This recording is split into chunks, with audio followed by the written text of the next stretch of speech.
23। ठीक है, चलिए सेक्शन 2 पे आ जाइए। सेक्शन 2 में शायद तक हमारे मल्टीपल करेक्ट चॉइस है। ओके, हाँ जी, 24 से लेकर 31 तक किसी को कुछ भी डाउट है तो बताइए। 24 से 31 8 क्वेश्चन है, कोई भी डाउट है किसी में तो बोलो। सर 28 में सी ऑप्शन कैसे आएगा? एक सेकंड, 28 में सी ऑप्शन कैसे आएगा? Bond energy of CO plus is greater than CO molecule. हाँ जी, इसका बॉन्ड ऑर्डर 3.5 होता है। केमिकल बॉन्डिंग के नोट्स देखना, मैंने बताया हुआ है CO प्लस का बॉन्ड ऑर्डर 3.5 है। तो और CO का बॉन्ड ऑर्डर आप जानते हो 3 होता है। तो अगर बॉन्ड ऑर्डर 3.5 है तो क्या एनर्जी ज्यादा नहीं हो जाएगी? ठीक है ध्रुव? ठीक है सर। अगर आपने नहीं लिखा हुआ है तो इसको नोट में, शायद तुम उस टाइम पे उस बैच में थे नहीं केमिकल बॉन्डिंग के टाइम पे। यस सर, मैं ब्लेजर में था।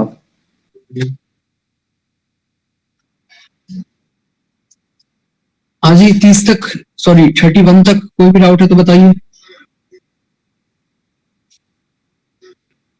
Any doubt till question number 31?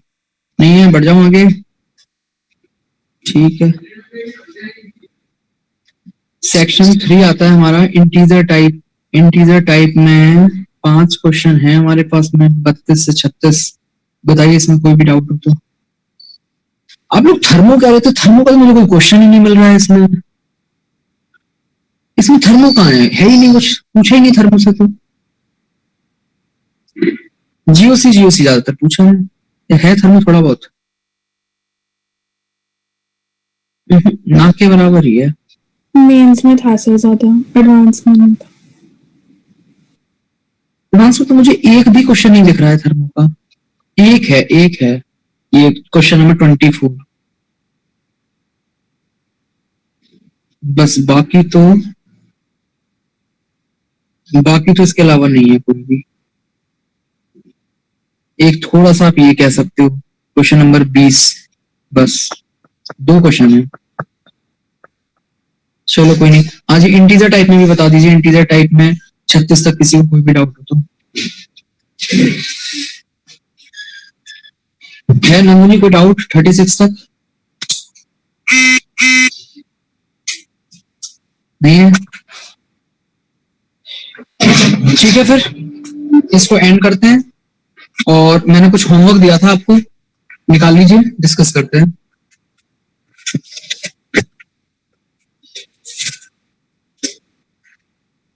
अगर क्या होमवर्क दिया था? अवस्थी दी थी सर, एक मिनट लिख के बुक। किए नहीं किए ट्राई? लेवल 1 पूरा करे, लेवल 2 पे थोड़े से करे। लेवल 2 के 10 ही तो क्वेश्चन दिए थे, नहीं हो पाए। कोई नहीं, लेवल 1 ही डिस्कस कर पाएंगे वैसे भी आज। लेवल 1 स्टार्ट करते हैं। लेवल 1 में मैंने आपको 108 से 150 तक दिए थे क्वेश्चन।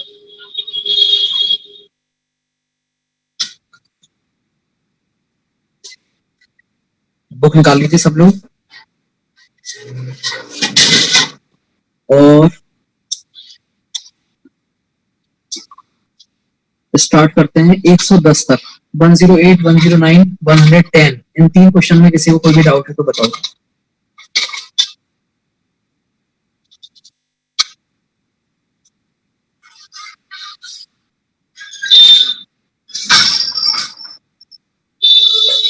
हाँ जी, 110 तक किसी को कोई भी डाउट है तो बताइए।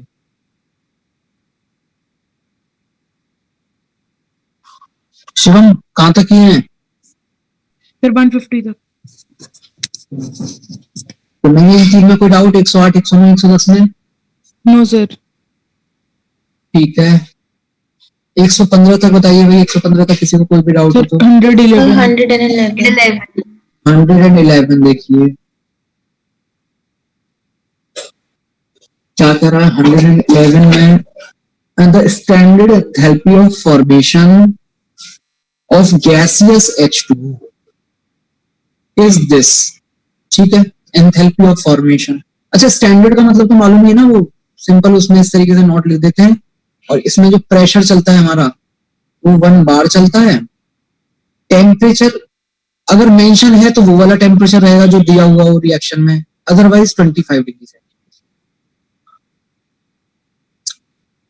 हाँ जी, तो आपको standard enthalpy of formation of gaseous H2O given है, इसको थोड़ा रिएक्शन के फॉर्म में हम लिख लेते हैं।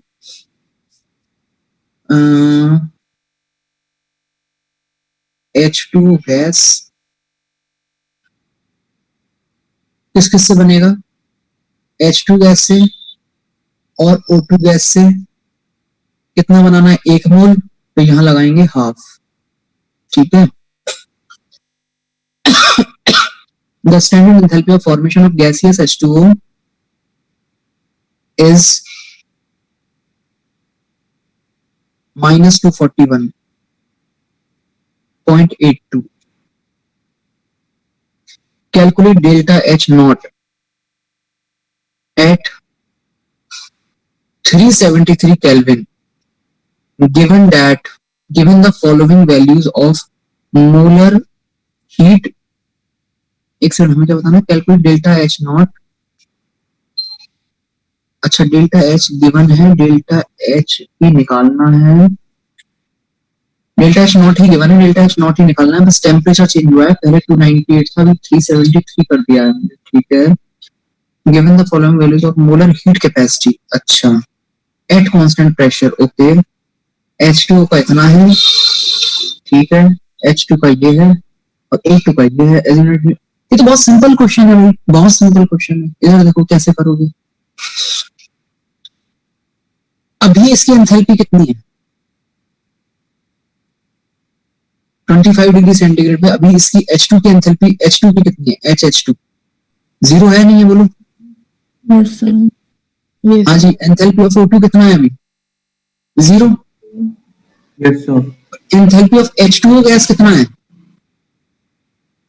वही जो उसका फॉर्मेशन का होता है, कल बताया था आपको। किसी भी कंपाउंड का जो एंथैल्पी होती है वो उसकी डेल्टा एच फॉर्मेशन के बराबर होती है। Yes sir. माइनस में 241.82। ठीक है। अब ये बताओ आप, H जो है आपके पास में एंथैल्पी या डेल्टा एच डी एच जिसको हम कहते हैं, वो CpdT के बराबर होता है, नहीं होता है? अगर गैस है तो NCpdT बोल देते हैं उसको। कांस्टेंट प्रेशर पे वो जितनी हीट आप उसको देते जाओगे उस हिसाब से। तो तीनों के लिए आपको Cp दिया हुआ है NDB से, और कुछ टेम्परेचर का राइज कर रहे हैं, तो सीधी बात है आपके पास में एंथैल्पी में चेंज हो जाएगा, एंथैल्पी कुछ इंक्रीज हो जाएगी। चलिए देखते हैं कितना इंक्रीमेंट हो जाएगा एंथैल्पी में इसके हिसाब से। सबसे पहले हाइड्रोजन के लिए चेक करते हैं। अच्छा, ये 0 है तो जो डेल्टा एच होगा वो सीधे सीधे नई वाली एच हो जाएगी, तो H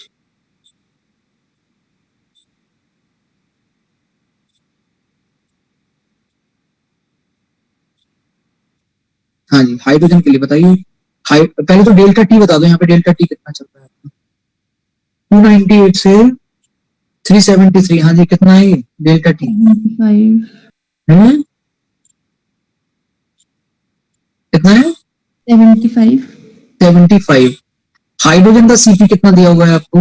molar heat capacity eight constant pressure hydrogen का 29.8. हाँ ठीक है। इसमें एक चीज का और ध्यान रखना, ये जो वैल्यू है आपके पास ये किलो जूल में है, और यहाँ जो आपके पास Cp's दिए हुए हैं वो जूल में है, तो मतलब उसी तरीके से चेंज करना पड़ेगा उसकी। चलिए हाइड्रोजन के लिए निकालते हैं नया डेल्टा एच, और वो नया जो डेल्टा एच होगा बेसिकली वो फाइनल वाला एच हो जाएगा, एच फाइनल ऑफ H2। कितना हो गया? Cp is 29.84 and delta T is 75। ठीक है, तो बताओ फिर कितनी आ गई वैल्यूज की, सॉल्व कर लो। बताइए एंथैल्पी ऑफ H2 कितनी आ गई नए टेम्परेचर पे, सॉल्व करके बताओ।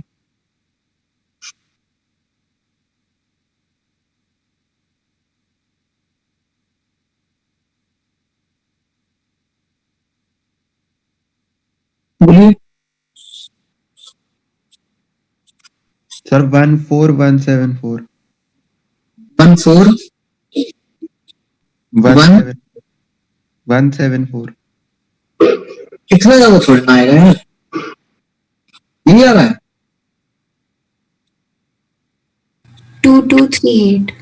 Yes, sir. 2238. कहाँ से सॉल्व करके बताया वो, ये 1114 174 क्या सॉल्व कर दिया तुमने? 2238 डेसिमल लगा के नहीं आ रहा कुछ? No, sir. No, No, sir. sir. अच्छा एग्जैक्ट आ रहा है, ठीक है। चलो फिर हम O2 पे आ जाते हैं। तो O2 की कितनी हो गई एंथैल्पी? सीपी है 29.37. 29.37 इंटू में 75, ये भी ऑलमोस्ट उतना ही आएगा, बताना कितना आ रहा है? 2202.75. 2202 Yes, sir. 02.75. 03 कर लो उसकी, ठीक है। अच्छा अब पानी पे आ जाइए।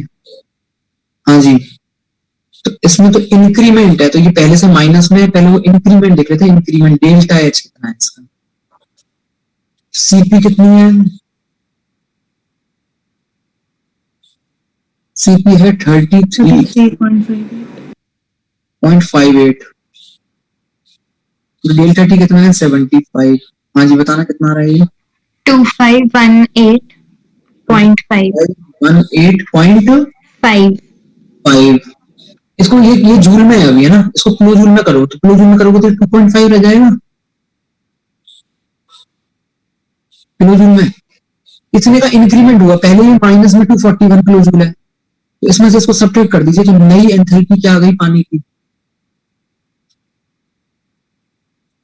हाँ जी 241 में से 2.5 सब्ट्रैक्ट करके बताओ कितना आ रहा है, सॉल्व करके माइनस में आएगा कितना?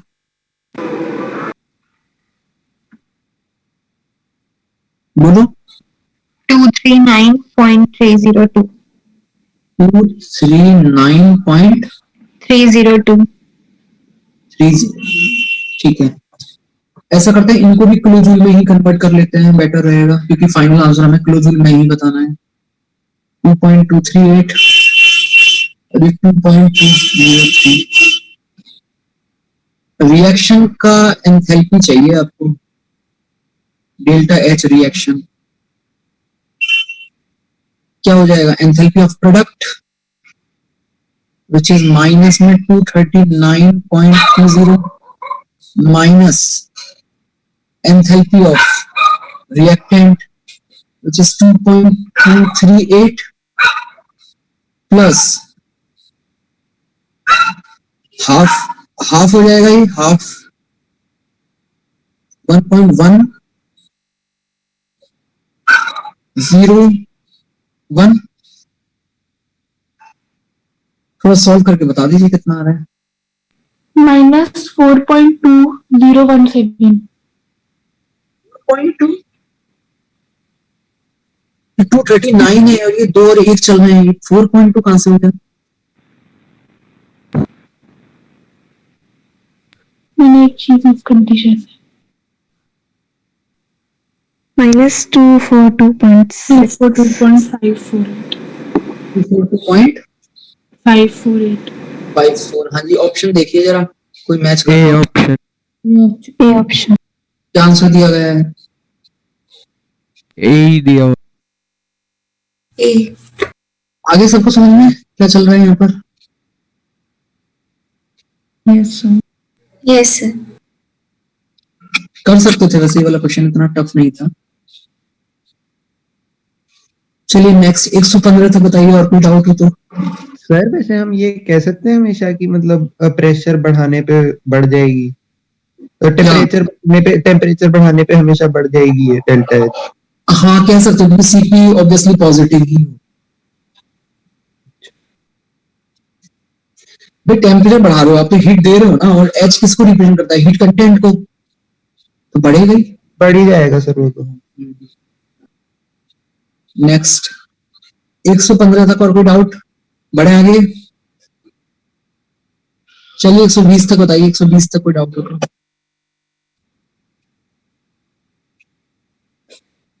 Any doubt till 120?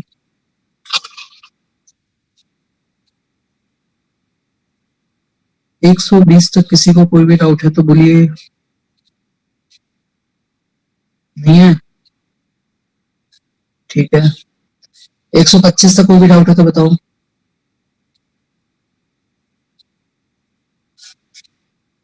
वन 125 नहीं है। 130 तक बताइए। 130 तक कोई भी सर doubt है? 130 डाउट है। 130 में ही डाउट है। 130 से पहले कोई? No sir. ठीक है। 130 देखिए 130 क्या कर रहा है। Heat of combustion of ethanol. इसमें ऐसा तो नहीं है तुमने ऑल्टरनेट किए हो क्वेश्चन? ये वाले सारे करने थे, ऑल्टरनेट नहीं करने थे। यस सर, सारे किए हैं। Heat of combustion of ethanol at constant pressure. Heat of combustion of ethanol at constant pressure and at temperature T Kelvin is found to be minus Q joule per mole. Heat of combustion ethanol. ठीक है। Hence heat of combustion of ethanol at same temperature at constant volume will be. अरे भाई delta H दे रखा है, delta U पूछा है। Bomb calorimeter का question हो गया ना ये तो। इससे ज्यादा सिंपल क्वेश्चन क्या होगा? इथेनॉल के कंबशन की रिएक्शन बताइए फटाफट मुझे। सर C2H5 H5OH प्लस में O2 meets CO2 plus H2O। मैंने कुछ बताया आपको, कंबशन में H2O कौन सा लेना होता है? Sir liquid. Liquid. CO2 obviously gas, O2 obviously gas. What about ethanol? Sir liquid. Ethanol कैसा होता है? लिक्विड ही होता लिक्विड होता है कुछ। ठीक है। हाँ जी। तो ये आपके पास में ऑब्वियसली पहले तो रिएक्शन बैलेंस कर लीजिए आप। C2 है तो यहाँ 2 लगा दिया मैंने। H आपके पास 6 है तो यहाँ मैंने 3 लगा दिया। ऑक्सीजन काउंट कीजिए कितने आ रहे हैं? 3 4 और 3 7। 7 में से एक तो यहाँ हो गया, तीन आगे लगा है तो यहाँ 3 3 आगे लगा दो। इस रिएक्शन का डेल्टा NG बताना। डेल्टा NG कितना है? 1 है -1 2 -1 माइनस रिएक्टेंट 3 कितना हो गया? -1। हाँ जी। फॉर्मूला चलता है delta H is equal to delta U plus delta NG RT। RT delta H कितना गिवन है यहाँ पर? माइनस में Q -Q is equal to delta U और प्लस डेल्टा NG RT क्या होगा? -1 RT मतलब माइनस RT। तो यहाँ से डेल्टा U कितना आ रहा है? -Q plus RT। देखना जरा ऐसा कोई ऑप्शन है क्या हमारा? ये ऑप्शन हाँ? ए ऑप्शन है सर। सर आंसर मैच कीजिए। शिवम क्या दे रखा है? ये सर यही है। ये क्वेश्चन क्यों नहीं कर पाए तुम? इसमें था क्या इस क्वेश्चन में? सर वो ना पता नहीं क्यों नहीं ये बोला। सिंपल कैलोरीमीटर का क्वेश्चन था। आगे नेक्स्ट 135 तक बताएंगे। 135 तक किसी को कोई भी डाउट हो तो।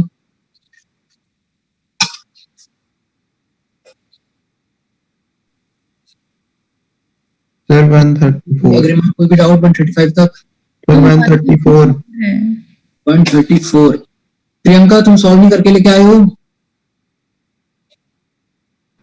नहीं जिस टाइम जो चीज दी जाए वो नहीं करना है, उसके बाद में एक क्वेश्चन पकड़ के फिर उसकी बाल की खाल निकालनी। सर किया है। करके लाए हो पूरा 150 तक? यस सर, लेवल 2 भी किया है। Very good. कोई डाउट? मतलब लेवल 1 में है? सर मुझे 135 के फर्स्ट ऑप्शन की लैंग्वेज नहीं समझ आई, क्या कहना चाहते हैं? मैं इसके बाद पूछ लूंगी। हाँ पहले 134 देख लेते हैं। 134 किसका डाउट है? तो मेरा गोविंद। गोविंद। अच्छा 134 देखो।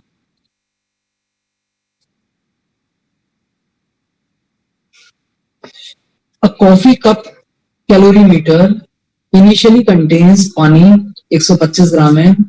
टेम्परेचर भी दिया हुआ है। 8 gram of ammonium nitrate also at this is added to water.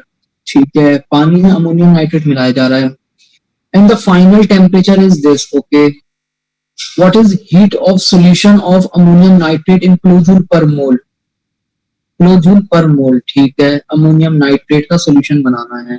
The specific heat capacity of solution is this. All right, इधर देखिए. कॉफी कप कैलोरीमीटर में भी कांस्टेंट वॉल्यूम होता है, कांस्टेंट प्रेशर होता है, यही पूछना है मैंने. उससे वैसे इस क्वेश्चन पे नहीं फर्क पड़ेगा. अच्छा एक मिनट. कॉफी कप में शायद का कांस्टेंट प्रेशर होता है. सर क्योंकि डायग्राम मैंने उसका देखा था, उसको देख के तो ऐसा लगा खुला ही है ऊपर से, वो तो शायद मेरे को यही पूछना ही था एक बार ये. और कॉफी कप में शायद तक जो निकलता है ना हीट, उसी में डेल्टा एच निकलती है, जबकि बॉन्ड कैलोरीमीटर में वो डेल्टा यू निकलता है. ठीक है, एक बार ट्राई करना, मतलब अपना शॉर्ट. एक में वो एनसीपीडीटी है, एक में एक एनसीपीडीटी है, एक दूसरे में एनसीवीडीटी है. तो एनसीवीडीटी वाला तो बॉन्ड कैलोरीमीटर है. हाँ सर, ये एनसीपी वाला है. ठीक है, एनसीपी वाला ये, फिर डेल्टा एच आएगा सीधे. ठीक है सर, ठीक है. कर लोगे? हाँ हो जाएगा. ठीक है, जिन लोगों ने किया है तो उन्होंने क्या मतलब डेल्टा एच लेके किया है, डेल्टा यू लेके किया है, कैसे किया है? डेल्टा एच डेल्टा एच ना, ठीक है, डेल्टा एच से ही. हाँ प्रियंका बताओ, तुम 135 में क्या कह रहे थे? सर मैंने थोड़ा सा पढ़ा, मुझे समझ आ गया.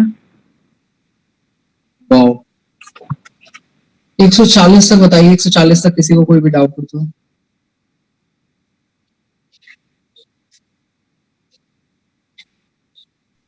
सर आप हीट वो एंथैल्पी ऑफ डिसोल्यूशन बता दोगे? तो 137 में. Yes sir. बोलो. वो समझ नहीं आया क्या क्या बोल रहे हैं आप. एंथैल्पी ऑफ क्या बताना है?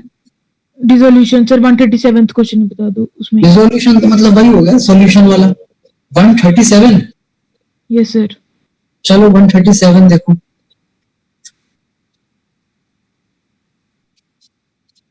At 25 degrees centigrade, when 1 mole of MgSO4 was dissolved in water, the heat evolved was found to be 91.2 kilojoule. 1 mole of MgSO4.7H2 on dissolution gives a solution of the same composition accompanied by absorption of this. The enthalpy of hydration, that is delta HH for the reaction. ठीक है, ये तो simple question है ना. देखो वो कह रहा है कि जब MgSO4 के एक मोल को डिसॉल्व इन वाटर लिख दिया, कुछ भी अमाउंट नहीं लिखा है तो ऑब्वियसली एक्सेस में ही दिया होगा. H2 बहुत सारा ले लिया है यहाँ पर. क्या बन जाएगा आपके पास में? Mg2 positive plus SO4 2 negative. MgSO4 aqueous कर देते हैं ना उसको डायरेक्टली, जैसे भी रहेगा उसमें रह लेगा. एक्सेस पानी में जो होता है वो ये एक्सेस ऑफ वाटर. ठीक है, इस रिएक्शन का हमें डेल्टा एच गिवन है कितना? Heat evolved -91.2. Next 1 mole of MgSO4.7H2, MgSO4.7H2 plus H2. तो एक बात बताइए, ये भी फाइनली तो फिर इसी फॉर्म में आएगा ना MgSO4 एक्वस. यस मतलब जब यहां मिला रहे थे तो ये वाले 7 भी तो मिला ही रहे थे. ठीक, इस केस का जो डेल्टा एच है वो आपके पास में गिवन है +13.8. एब्जॉर्प्शन 13.8. इस बार 13.8. ऐसा सर हो जाएगा. हो जाएगा. यस सर, मैंने नेगेटिव नहीं देखा था वो ऊपर. इवॉल्व्ड है ना, इवॉल्व्ड में माइनस तो लगाना पड़ेगा. यस सर, वो देखा नहीं. सर 138 बता दो. 138. The enthalpies of neutralization of weak base AOH and strong base BOH by HCl are this and this. Difference पता लगाओ फटाफट. डिफरेंस कितना है? 12,250 13,750 कैलोरी पर मोल का है डिफरेंस. है नहीं? बोलो. ये बेसिकली क्या होगा? डेल्टा एच आयोनाइजेशन होगा ये. इसका आपके वीक बेस का. कौन सा है वीक बेस? OH. आ रही बात समझ में मन्नत? Yes sir. चलिए आगे बढ़िए। When 1 mole of HCl is added to a solution containing 1 mole of AOH and 1 mole of BOH, enthalpy change was, अच्छा उसकी वैसे जरूरत नहीं थी, enthalpy change was this। ये वैसे क्वेश्चन सिंपल है, देखो आपके पास में HCl का 1 मोल है, HCl कुल में 1 मोल है। अब इसके दो हिस्से कर लो आप, जो 1 मोल है उसका, x मोल और 1 माइनस x मोल। ये तो मान लेते हैं AOH के साथ रिएक्ट कर रहा है और ये मान लेते हैं BOH के साथ रिएक्ट कर रहा है। अब AOH और BOH दोनों आपके पास एक एक मोल है, लेकिन वो मैटर नहीं करता। अगर आपके पास में HCl केवल X ही है तो इसके साथ में X ही रिएक्ट करेगा, तो ये भी X ही रिएक्ट करेगा। हम जानते हैं ओके जब सर, आगे मैं कर लूंगा फिर। हाँ आगे कर लूंगा सर, समझ गया। क्या x इंटू इक्वेशन बना लूंगा वो बस। -1 to 5। हाँ जी। नेक्स्ट 140 से बताओ भाई, और किसी को कोई भी डाउट हो तो। Any doubt till question number 140? Okay 145 तक बताइए किसी को कोई भी डाउट हो तो। सर 141 जैसे रिएक्शन याद ही रखने हैं ना? Yes. देखते हैं, एक मिनट रुको। Which of the following reaction is endothermic? ठीक है, एंडोथर्मिक पूछा है हमसे। सुनो, इसमें जो सी वाली रिएक्शन है देख के रिजेक्ट कर देंगे ना? Yes sir. कर दो। हाँ जी, ए वाली जो रिएक्शन है ये तो बचपन से पढ़ते हुए आ रहे हैं, थर्मल डिकम्पोजिशन। पता ही है सर एंडोथर्मिक होती है। एंडो है, ठीक है। Yes sir. अच्छा, जो डी ऑप्शन है वो बताओ, देखते रिजेक्ट करोगे या नहीं करोगे? Yes sir. कंबशन है, यस सर। ठीक है। रही बात बी, तो बी में ऐसा है कि इलेक्ट्रॉन निकल रहे होंगे Fe में से, फिर सल्फर में। ये वैसा हो गया जैसे हम जब सॉलिड सोडियम और Cl2 से NaCl बनाते थे तो अल्टीमेटली जो डेल्टा H फॉर्मेशन आता था वो नेगेटिव आया करता था। Yes sir. उसी तरीके से यहाँ FeS का फॉर्मेशन हो रहा है, तो ओवरऑल मतलब ionisation, electron gain, enthalpy, sublimation, lattice Yes, sir. Enthalpy, सब कुछ मिलाकर के फाइनली जो है वो नेगेटिव आ जाएगा। यस सर, बस बी का नहीं देखा जा रहा था। तो फिर ए का ए ही आंसर हो जाएगा वैसे इसमें। Yes sir. चलिए 145 तक और कोई डाउट किसी को? क्वेश्चन नंबर 144 थोड़ा अच्छा लग रहा है वैसे मुझे। है किसी का डाउट 144? सर बता दो। 144 boron can undergo the following reaction with the given enthalpy changes, ठीक है। Assume no other reaction are occurring if in a container operating at constant pressure which is isolated from the surrounding, mixture of H2 and O2 are passed over excess of boron। Boron भाई access में है, तो जो भी reaction होंगी वो H2 और O2 govern करेंगे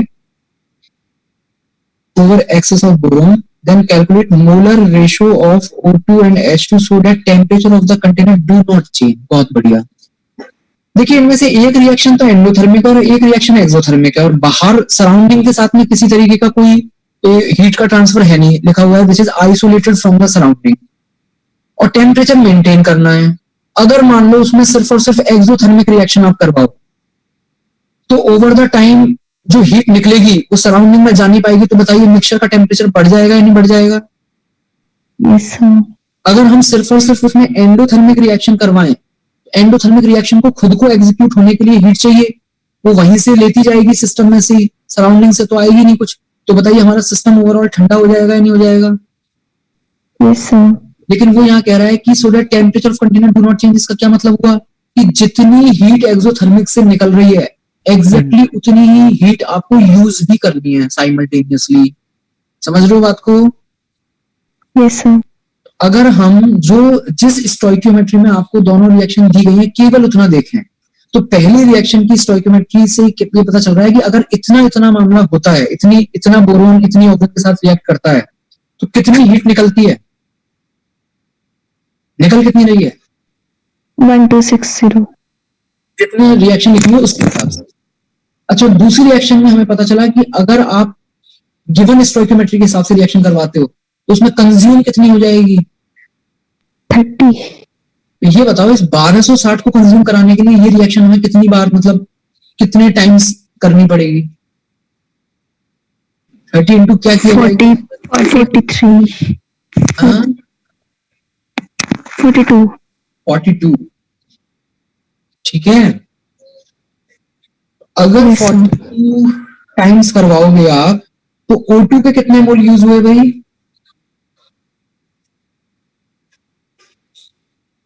पहली वाली रिएक्शन में O2 के कितने 3 मोल by 2. 3 by 2. H2 के कितने हो जाएंगे यूज? 3 into 42. क्या पूछा है हमसे? रेशियो रेशियो पूछिए. ठीक है सर. बाय H2, 3 से 3 कट गया, कितना आ जाएगा? है ऐसा कोई ऑप्शन? D option. मैच करना क्या दे रखा है? D option. ये सिंपल था। Yes sir.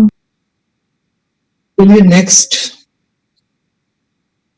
सर 142 का ए भी बता दो इसमें प्लीज. 142 का ए भी बता दें। 142 का ए भी बता देते हैं। Dissolution of a salt in excess of water may be endothermic. हाँ ठीक है यार, ये तो मतलब फैक्ट ही है, ओके हो सर. सकता है। क्या बताना है इसमें? तो बस वही पूछना था कि मतलब उसमें तो पता ही होना चाहिए वो वाली चीज। Okay sir. चलिए 150 तक बताएंगे, 150 तक लास्ट। किसी को कोई भी डाउट हो तो 150 तक।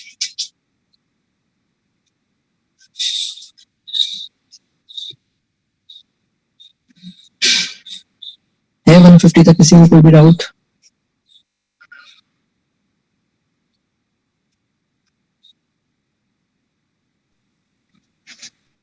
नहीं, ठीक है।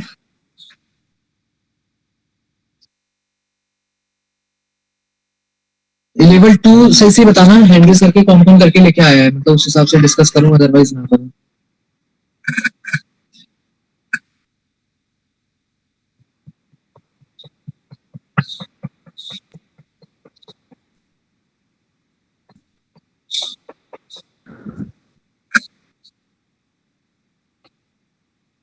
बस केवल प्रियंका करके लेके आई है और किसी ने नहीं किया है।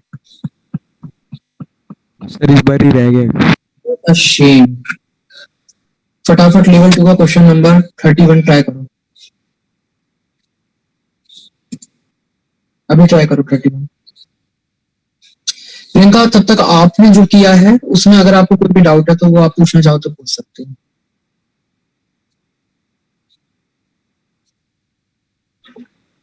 सर मतलब मुझे ऐसा किसी क्वेश्चन में डाउट नहीं है, मुझे कंसेप्ट पूछना था क्वेश्चन से रिलेटेड।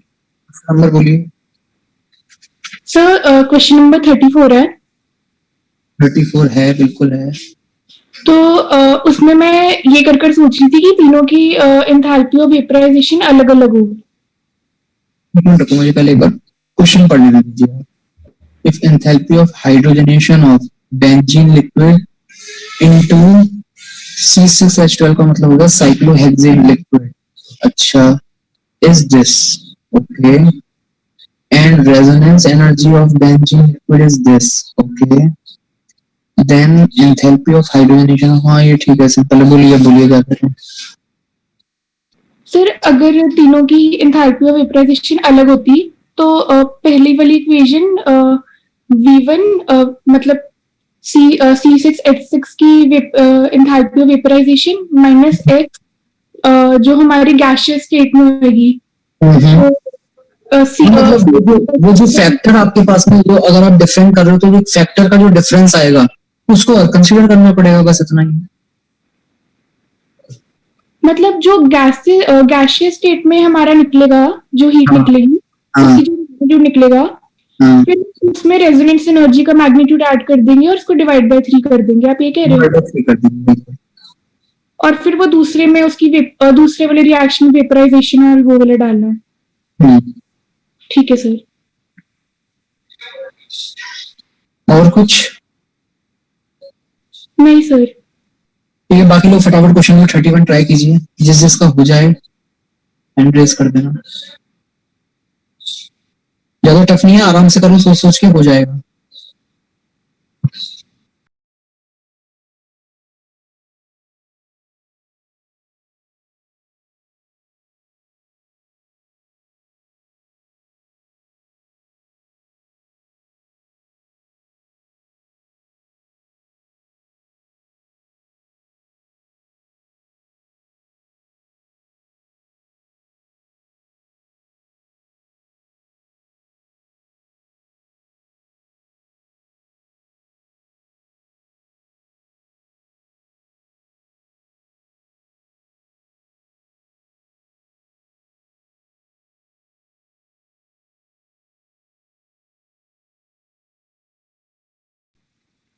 सर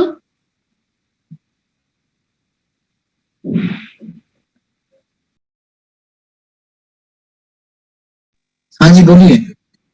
जैसे इन्होंने resonance energy of benzene liquid लिखा है, तो वो गैस और लिक्विड का तो फर्क नहीं मानना।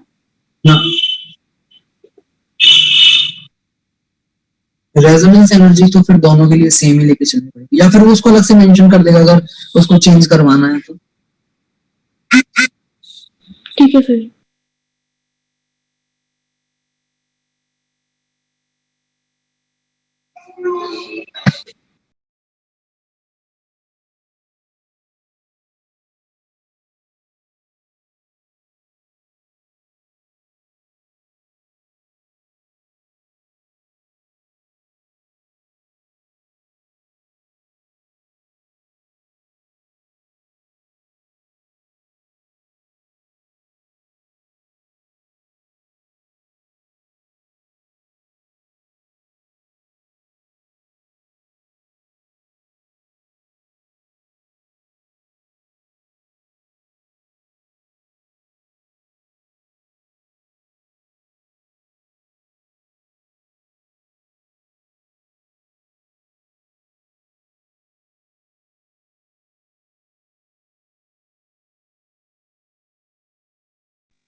रितेश गोयल, प्रति गोयल, वरुण शर्मा, अपना आंसर चैट बॉक्स में भेजते चलो जो जो आया है आपको।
आर्यन कल वाली क्लास में नहीं लगाई थी?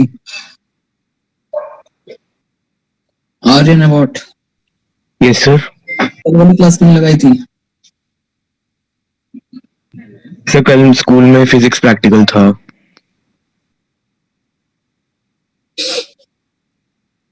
स्कूल कौन सा तुम्हारा, यही है क्या बाल निकेतन? नहीं सर, सेंट पीटर्स।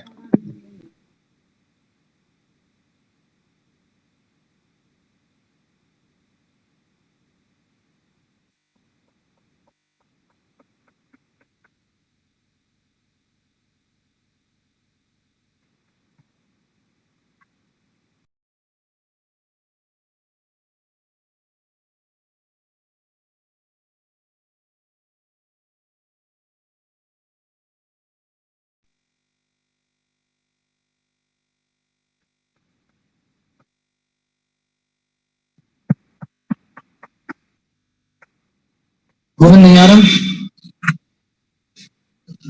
कर रहा हूँ सर, ट्राई।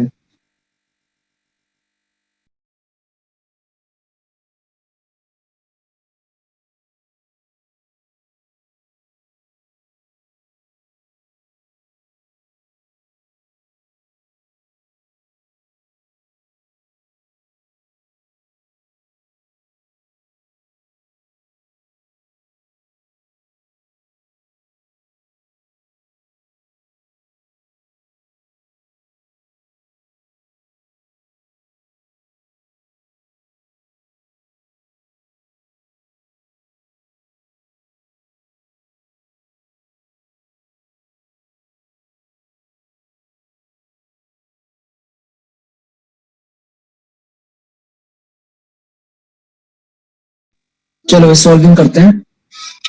रितेश गोयल बताओ कैसे करेंगे। रितेश बताइए कैसे करना है।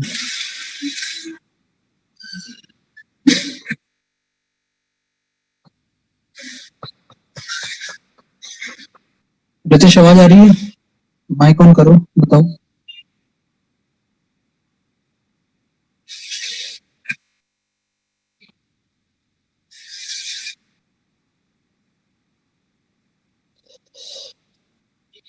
रितेश आवाज आ रही है, नहीं आ रही है? ये सही है। वरुण शर्मा तुम बताओ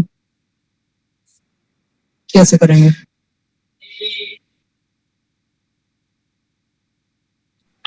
सर डेल्टा एच फॉर्मेशन दी हुई है, हाँ तो सर इस डेल्टा एच फॉर्मेशन दी हुई है, कार्बन सॉलिड मतलब उसमें होएगा, तो सर सब्लिमेशन वाली यूज करके कार्बन गैसियस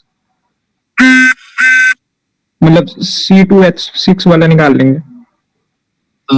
ठीक है, मतलब आप ये कह रहे हो कि हमें कार्बन की सब्लिमेशन वाली दे रखी है और फॉर्मेशन है उसमें सॉलिड वाला है, तो हम गैस वाला लेकर के निकाल लेंगे।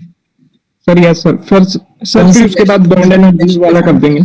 रिएक्शन के फॉर्म में बोलो जिसके लिए निकाल लोगे आप। Carbon solid plus 3H2, sir carbon के आगे 2 लगे, गिव्स C2H6 गैसियस। इसके लिए सर, इसके गिवन लिए है, निकालेंगे। सर ये गिवन है अभी, ये गिवन है अभी। ओके, कितना गिवन है? -85। ठीक है, बोलिए आगे। सर फिर carbon solid gives carbon solid gives carbon gaseous.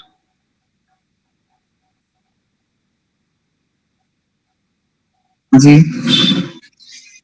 Sir ये 718 किलो। ठीक है, आगे बोलो।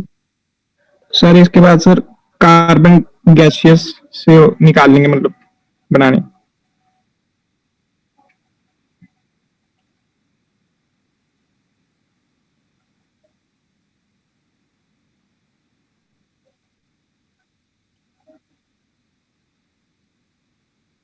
ऐसा क्यों कर रहे हो आप?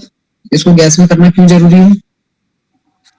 सर क्योंकि sir bond energies gaseous state में लगते हैं। Very good. तो ये कितना आ जाएगा इस रिएक्शन का डेल्टा एच?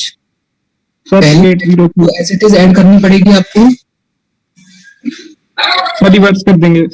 और दूसरी रिएक्शन को 2 से मल्टीप्लाई करके सब्ट्रैक्ट करना पड़ेगा क्या? यस तो कितना होगा बोलो? -85 और आगे क्या करूं? सर मल्टीप्लाई बाय 2 और आगे सर -2 इंटू एक मिनट रुकिएगा, एक मिनट।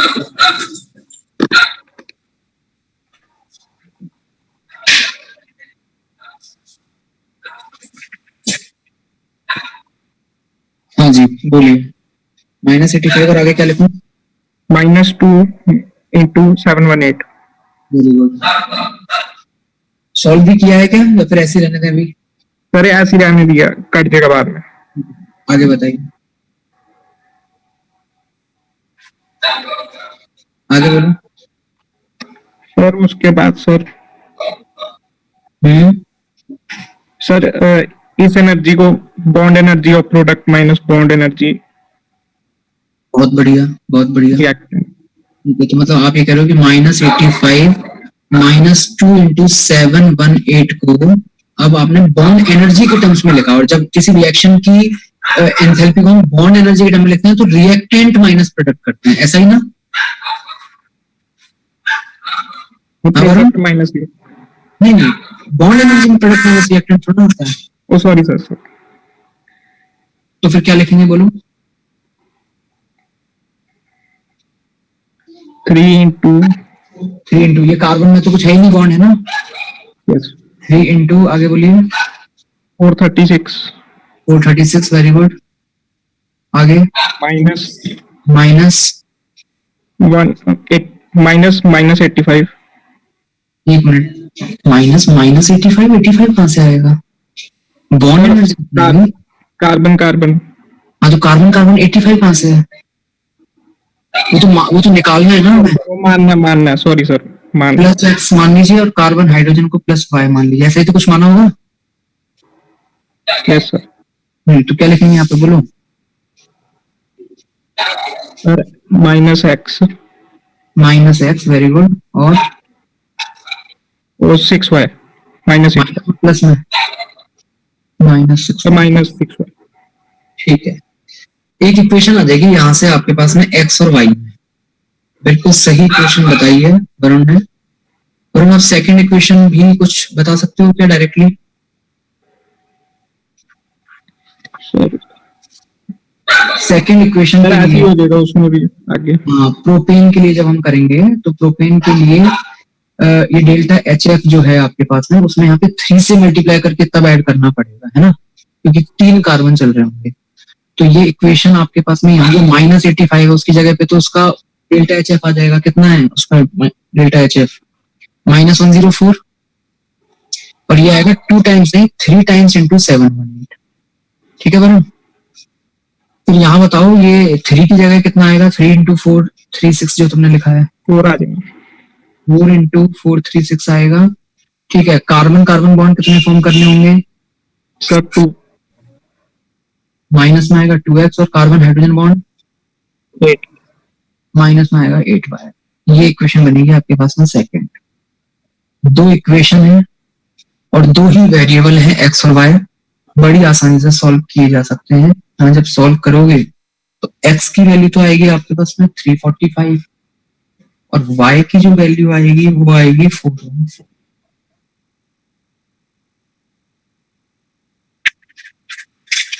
ठीक है,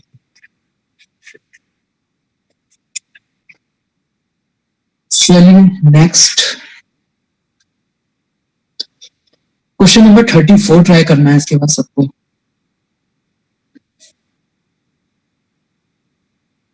ट्राई कीजिए क्वेश्चन नंबर 34।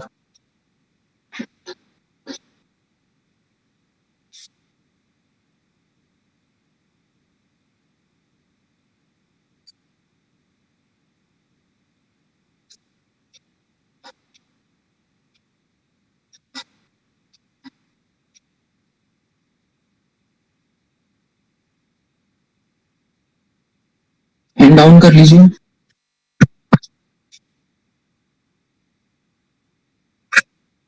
अरे तो शब तुमने बहुत जल्दी सुन लिया हैंड डाउन कर लेना। तो मैं कह रहा था बोलो तब नहीं सुना जा रहा था तुमसे। सर आपने मेरे को बुलाया सर, मैं तो वॉशरूम गया होता था। Sorry sir.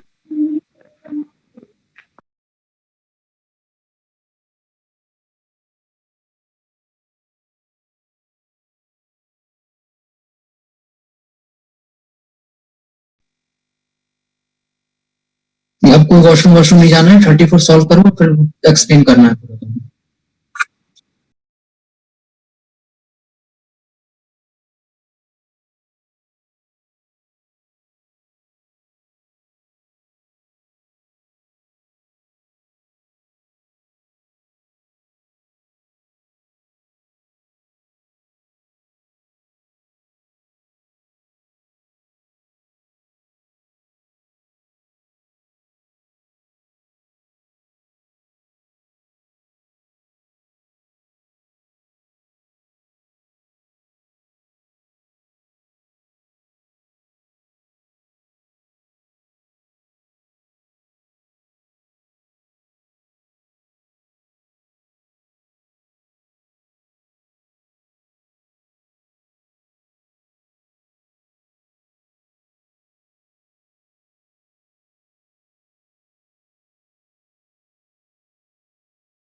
सर हाँ जी, फिर वो जो ऑर्थो इफेक्ट है उसमें हाइड्रोजन बॉन्डिंग का आपने कोई रोल बताया था? नहीं, तो फर्क नहीं पड़ता साइड वाला हाइड्रोजन बॉन्डिंग करता है कि नहीं करता?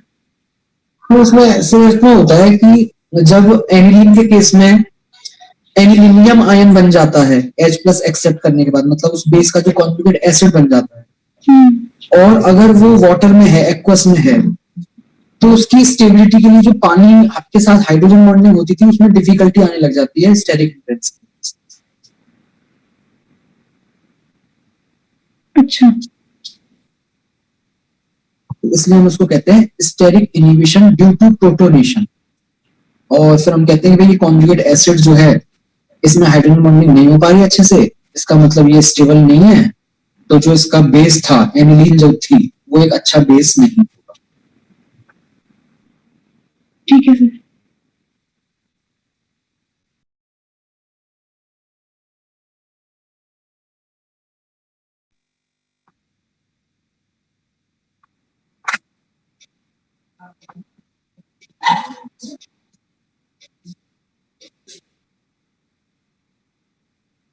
इस बार जो पेपर हुआ आप लोगों का मेंस वाला, मेंस वाले में मेंस वाला कितने का होगा केमिस्ट्री का? 100 का है ना? 100 में से 85+ किस किस के आ रहे हैं?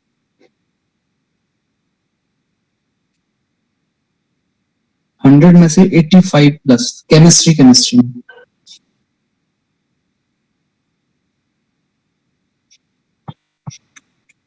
85+ एक भी नहीं है।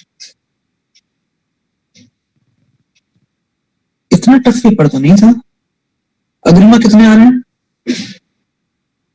अच्छे नहीं आ रहे मेरे। अच्छे नहीं आ रहे। ऐसा क्या था सर पेपर में? आपने वो थर्मोडायनेमिक्स का डर था वो तो उसने पूछा भी नहीं। पेपर तो ऐसा कोई टफ था नहीं, वो भी हमने डिस्कस किया है। अर्नव सिंह कितने आ रहे हैं? सर मैंने पेपर दिया नहीं था सर, मेरा उसका स्कूल में पेपर था एक्चुअली 9 to 12 सेम टाइमिंग पे। अच्छा, अर्पित सिंघल?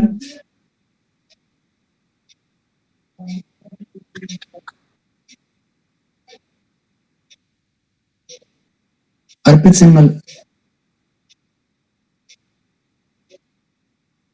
अर्शिता? सर अच्छे नहीं है क्यों? सर। मैंने जो ऑर्गेनिक वाला पार्ट है ना उसमें गलतियां कर दी। मतलब जीओसी प्रॉपरली पढ़ के नहीं गए थे क्या? सर पढ़ के तो गई थी बट फिर से पढ़ना पड़ेगा लग रहा है, मतलब करना ही पड़ेगा। पढ़ लो फिर उसको अगर ऐसा है तो। अर्पित सिंघल का क्या मैसेज आया है? दिया नहीं था सर। ऐसा क्यों करते हो तुम अर्पित? एक एक वीक तुमको प्रॉपर तैयारी के लिए दिया जाता है, फिर तुम पेपर नहीं देते हो, ऐसा क्यों करते हो? कृति गोयल कितना था इस बार स्कोर? सर अच्छा नहीं आया। अच्छा नहीं सुनना है मुझे स्कोर पूछना है। सब लोग सर अच्छा सर कम है बहुत। 50 में नहीं आ रहा क्या स्कोर? नहीं सर उतना तो आ रहा है। 70? नहीं सर। 60 और 70 के बीच में है क्या मामला? सर अच्छा नहीं है सर। इस बार ना केमिस्ट्री मतलब मैंने एंड में करी थी तो फिर उसके लिए ना टाइम मैंने कम दिया। केमिस्ट्री एंड में? अच्छा, इस बार जो मैंने बोला था इस वजह से कि सर मैंने इस बार ना मैथ्स में ज्यादा टाइम लगा दिया। मैथ्स में कितना आ रहा है स्कोर? मैथ्स में 70+ तो है। ध्रुव पिछली बार टॉप कर रहे थे तुम, इस बार क्या है? कहाँ खड़े हो इस बार ध्रुव? ध्रुव तो 64 आ रहे हैं। हाँ, केमिस्ट्री में 64। अच्छा, और तीनों में मिलाकर के 200+ हो रहे हैं नहीं हो रहे? 197 वाला है, मतलब अगर एक आध बोनस होगा तो 200+ हो जाएंगे।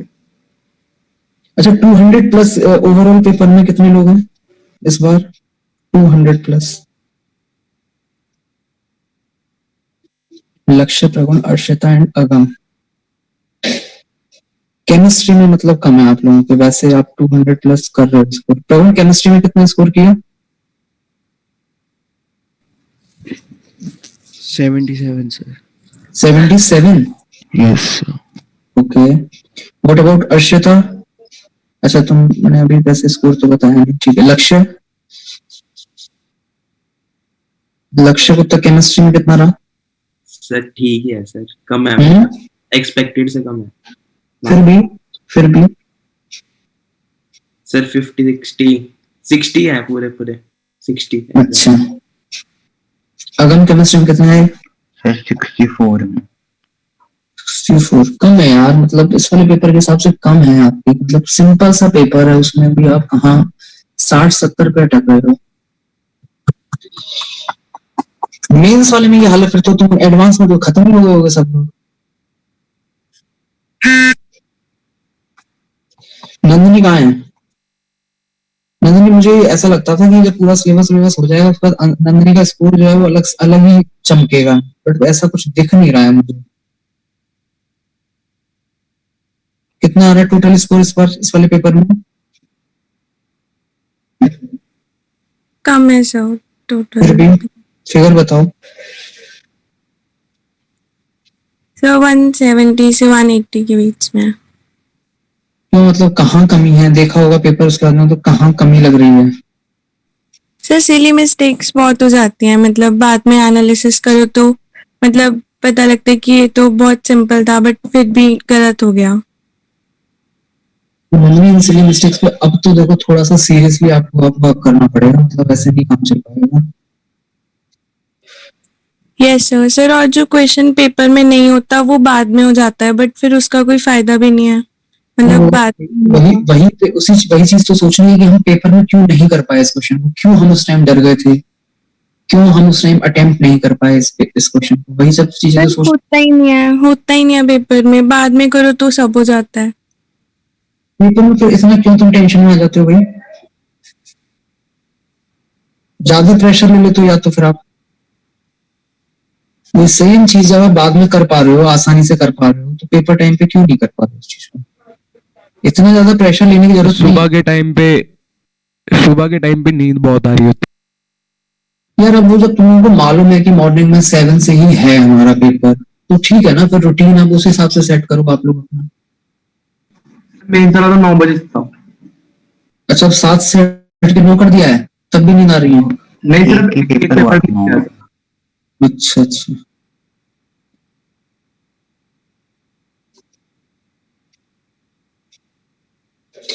परीक्षित शर्मा, परीक्षित तुम्हारा कैसा चल रहा है? सर ये पेपर दिया नहीं था, स्कूल में प्री बोर्ड चल रहे थे सर। वैसे जो पेपर हो रहे हैं उनमें लगभग मतलब केमिस्ट्री में सर 70-80 के बीच में आ जाते हैं। अच्छा, और ओवरऑल सर 205, मतलब एवरेज 205-206 ही बन रहा है पेपरों में। देखो 200 अगर जा रहा है ना, तो 200 वैसे बुरा स्कोर नहीं है, 200 अच्छा स्कोर है, लेकिन आप इतना समझ लो कि अगर आप इस यहाँ वाले पेपर में अगर 200 स्कोर कर रहे हो तो आप फाइनल पेपर में 200 स्कोर नहीं कर पाओगे, वो मैं लिख के दे रहा हूँ। अगर आपको 200 लेके आना है तो यहाँ वाले पेपर में कम से कम 220-225 टाइप का आपका स्कोर होना चाहिए, ठीक है? 205 वैसे एक अच्छा स्कोर है अगर आप फाइनल पेपर में ला पाते हो तो। थोड़ा उस पर वर्क करो, मतलब अच्छा कर सकते हो। हाँ जी सर।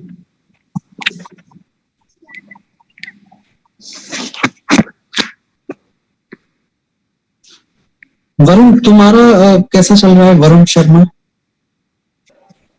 सर एक्चुअली इस हफ्ते प्री बोर्ड चल रहे हैं सर, तो मतलब थोड़े कम है इस बार। इस हफ्ते का हटा दो, वैसे अगर पिछले जो टेस्ट हुए हैं उनका अगर पूछें तो ऑलमोस्ट कितना? सर एक सब्जेक्ट में बहुत कम हो रहा है नंबर, पता नहीं क्यों। एक सब्जेक्ट में? वो एक सब्जेक्ट को फिक्स है या फिर कोई सा भी हो जाता है? सर कभी मैथ कभी फिजिक्स। तो वो लास्ट में करते होगे और टाइम उसमें आधा घंटा देते होगे। यस, यही हो रहा है कभी कभी। तो ओवरऑल स्कोर कितना कर रहे हो? सर फिक्स नहीं है सर, 2-3 टेस्ट तो बहुत गंदे गए। 200 कभी क्रॉस हुआ है नहीं हुआ? यस सर हुआ है।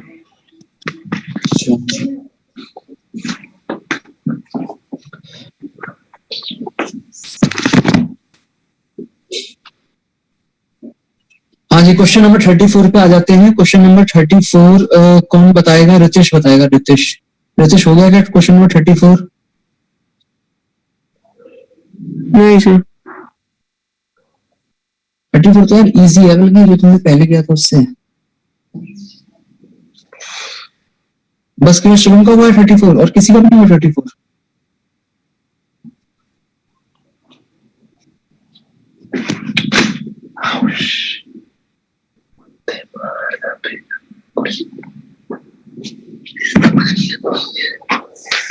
आर्यन माइक ऑफ कर लेना, आर्यन नॉट हियर।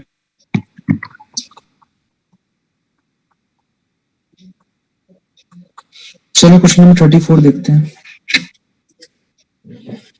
34 वैसे जिन लोगों को मैंने पढ़ाया उनको मैंने काफी अच्छे तरीके से क्लास में समझाया हुआ है रेजोनेंस एनर्जी का कॉन्सेप्ट, बट फिर भी आप लोग नहीं कर पा रहे हो। दानिशा, रेजोनेंस एनर्जी वाला कॉन्सेप्ट पता है नहीं पता है?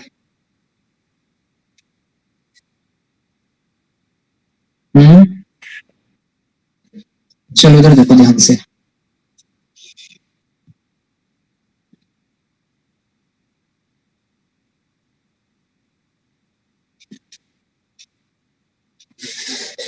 इसके लिए थोड़ा सा ना हम लोग इसकी मदद लेंगे।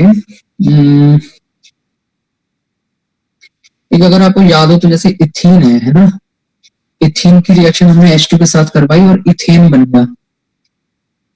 तो इस रिएक्शन को हम हाइड्रोजनेशन बोलते हैं, जो कि आप जानते हैं पीटी या फिर निकेल या फिर पीडी की प्रेजेंस में होता है। और इस रिएक्शन में हीट निकलती है। ये आपके पास एक एक्सोथर्मिक रिएक्शन होती है, डेल्टा H नेगेटिव होता है।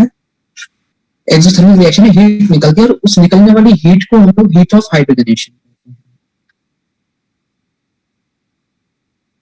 Heat of hydrogenation. अब आप सोच के बताइए, अगर हीट निकल रही है इसका मतलब हीट कंटेंट इथीन का ज्यादा है या इसका इथेन का ज्यादा है? मतलब एल्कीन की एनर्जी ज्यादा है या एल्केन की एनर्जी ज्यादा है? एल्कीन की एनर्जी ज्यादा है। एल्केन नीचे होता है और एल्कीन ऊपर होगा। अगर इसमें एनर्जी यहाँ पर हम लिख रहे हैं, एल्कीन तो आएगा जी नीचे और एल्केन, सॉरी उल्टा कर दिया ना मैंने, एल्केन तो आएगा नीचे और एल्कीन आएगा ऊपर। मतलब जब एल्कीन एल्केन में कन्वर्ट होती है तो उसकी एनर्जी कम हो जाती है और वो जो एनर्जी कम होती है उसको वो रिलीज कर देती है, जिसको हम लोग क्या बोल देते हैं? हीट ऑफ हाइड्रोजनेशन बोल देते हैं। ठीक है। अब इस क्वेश्चन में आपसे क्या कर रहा है? Enthalpy of hydrogenation of C6H6 into C6H12। Okay, इस बार आपके पास मेरा भी हो गया वाला क्वेश्चन। ठीक है, इस बार आपके पास में C6H6 मतलब बेंजीन है, ये है बेंजीन।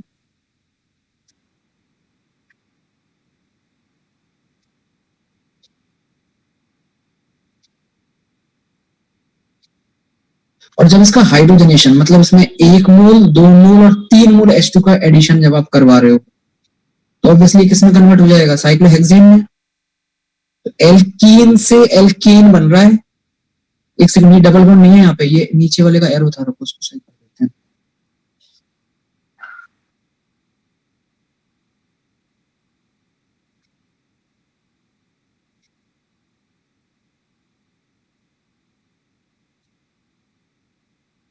तो इन दोनों के बीच में जो एनर्जी का डिफरेंस है उसको हम बोलेंगे enthalpy of hydrogenation of benzene, जो कि कितना है? ये वाला डिफरेंस कितना गिवन है आपको? ये डिफरेंस हमें गिवन है -152, मतलब 152 के बराबर की एनर्जी रिलीज हो रही है। ठीक है, आगे क्या कर रहा है? एक सेकंड, में गलती कर दी मैंने, ये 152 नहीं है, 205। ये तो 205 है।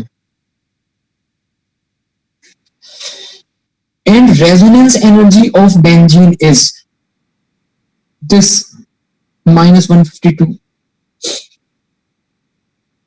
तो आपसे पूछा क्या है?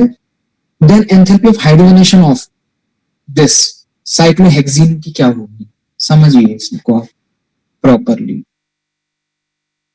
मैं यहाँ पर आपके पास में 3 कंपाउंड ले रहा हूं। हाँ जी, एक है हमारा साइक्लोहेक्सेन, एक है आपके पास साइक्लोहेक्सीन, दूसरा है आपके पास में डाईसाइक्लोहेक्सीन, मतलब डाई है एक तरीके से, और तीसरा आप ले लीजिए बेंजीन। हाँ भाई, अगर ये कंपाउंड इसमें कन्वर्ट होता है, कैसे कन्वर्ट होगा? 1 मोल हाइड्रोजन के एडिशन से होगा, ये पाई बॉन्ड खत्म होगा, एनर्जी निकलेगी कुछ, तो मान लेते हैं इस प्रोसेस में जो एनर्जी निकल रही है वो कितनी निकल रही है, -x। अच्छा, ये अगर इसमें कन्वर्ट हो रहा है तो ध्यान से देखिए, एग्जैक्टली वही काम तो हो रहा है जो यहां हो रहा है या नहीं हो रहा है, बोलो। Yes sir. तो इसमें भी कितनी एनर्जी निकलनी चाहिए इस इतने प्रोसेस में, -x2। ठीक, और हिसाब से अगर अभी थोड़ी देर के लिए रेजोनेंस को भूल जाइए कि रेजोनेंस करके कुछ होता है, एकदम दिमाग से निकाल दीजिए रेजोनेंस करके कुछ होता है, तो अगर हमें इसको इसमें कन्वर्ट करना है, थोड़ा वो पाई बॉन्ड की वजह से मैंने यहाँ बनाया था रेजोनेंस, ताकि आपको कंफ्यूजन ना हो, आप कहीं और लगा दीजिए पाई बॉन्ड, मतलब एक पाई बॉन्ड हमें हटाना है, 2 रखने हैं, तो इसमें भी कितनी एनर्जी निकलेगी, x। अगर रेजोनेंस नहीं है तो, मतलब कहने का मतलब ये हुआ कि आपके पास ये तो है साइक्लोहेक्सेन, कुछ एक फिक्स अमाउंट x के बराबर अगर एनर्जी आप ऐड कर देते हो तो वो बन जाएगा 1 पाई बॉन्ड रखने वाला साइक्लोहेक्सीन। अगर उतनी ही एनर्जी और ऐड कर देते हो तो वो बन जाएगा 2 पाई बॉन्ड रखने वाला, और अगर उतनी ही एनर्जी और ऐड कर देते हो तो वो बन जाएगा आपके पास में क्या, 3 पाई बॉन्ड रखने वाला बेंजीन। ठीक, लेकिन बेंजीन में होता है रेजोनेंस। और एक बात बताइए, अगर किसी भी कंपाउंड में रेजोनेंस हो रहा है तो वो रेजोनेंस उसको ज्यादा स्टेबल करता है या कम स्टेबल करता है? ज्यादा स्टेबल। स्टेबिलिटी बढ़ाता है, स्टेबिलिटी बढ़ाता है। इसका मतलब यह है कि अगर हम बॉन्ड एनर्जी इस हाइड्रोजनेशन के हिसाब से देखें तो बेंजीन को एक्चुअल में यहां लाई करना चाहिए था, बट सिंस इसमें रेजोनेंस होता है तो उस रेजोनेंस की वजह से इसकी एनर्जी थोड़ी कम हो जाती है, और बेंजीन आपके पास होनी तो चाहिए थी यहां,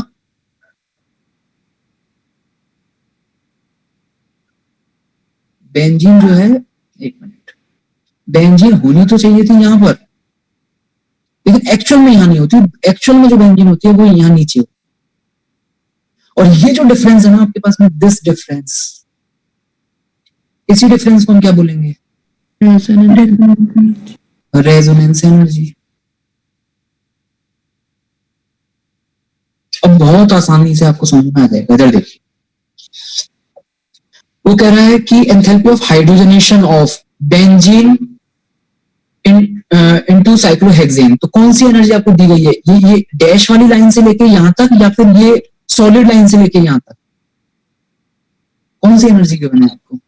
सॉलिड लाइन से, डैश लाइन से, सॉलिड लाइन से ना। एक्चुअल में बेंजीन तो ये है ना, एक्चुअल में ये है, वो तो हमें ऐसा लग रहा था कि यहाँ होना चाहिए बट यहाँ होती नहीं है ना बेंजीन, तो ये है एक्चुअल रेजोनेंस तो होता ही है ना उसमें।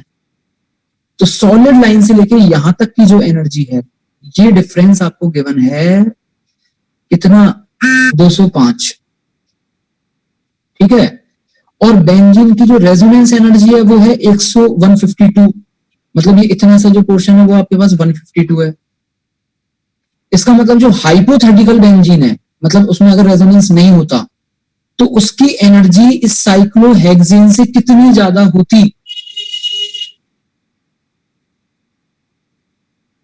हाँ जी, कितना आ गया ये? 357। और ये 357 जो है, ध्यान से देखिए, ये आपके पास 357, मतलब ये जो डिफरेंस है ये x plus x plus x के बराबर है नहीं है? यस। तो फिर एक्चुअल में x कितना हो गया? 357/3। कितना आ गया? 119। और ये जो 119 है, क्या यही इसी को आप hydrogen heat of hydrogenation of cyclohexene कह सकते हो क्या? Yes sir. कितना आ गया enthalpy of hydrogenation of cyclohexene? -119 kg पर मोल। -119 किलोजूल पर मोल। ये आपका आंसर है। बताइए समझ में आ रहा है नहीं आ रहा? Yes sir. ठीक है, चलिए एक क्वेश्चन और ट्राई करते हैं। एक आप क्वेश्चन नंबर 36 और ट्राई कीजिए। मैंने आपको होमवर्क में नहीं दिया था प्रियंका, ये तुम्हें भी ट्राई करना है। 36 ट्राई करो।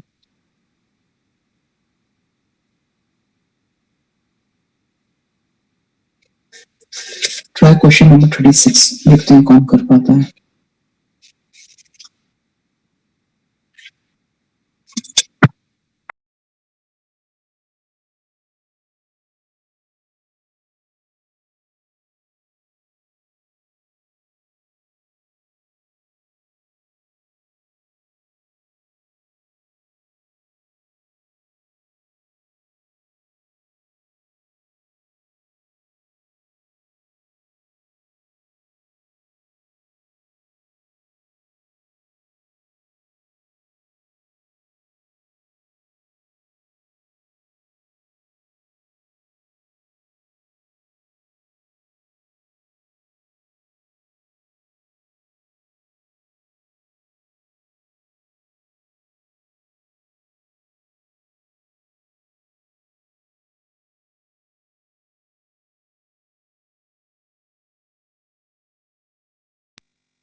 इस वीकेंड पे जो टेस्ट है आपका, उसके टॉपिक्स क्या क्या हैं? फिजिकल से कौन कौन से hydrogen and its compound, hydrogen and its compound, alkanes और एल्केन्स, एनवायरमेंटल केमिस्ट्री, ठीक है, और एनवायरमेंटल प्रिपरेशन ऑफ एल्केन्स। एक मिनट, एक एक करके बोलो। हाँ दानिशा बोलो। एल्केन्स पूरा और प्रिपरेशन ऑफ एल्केन्स। अच्छा, एंड प्रिपरेशन ऑफ एल्कीन होती है, ठीक है, और बस सर इतना। एनवायरमेंटल केमिस्ट्री भी है। एनवायरमेंटल केमिस्ट्री, एनवायरमेंटल केमिस्ट्री, ठीक है।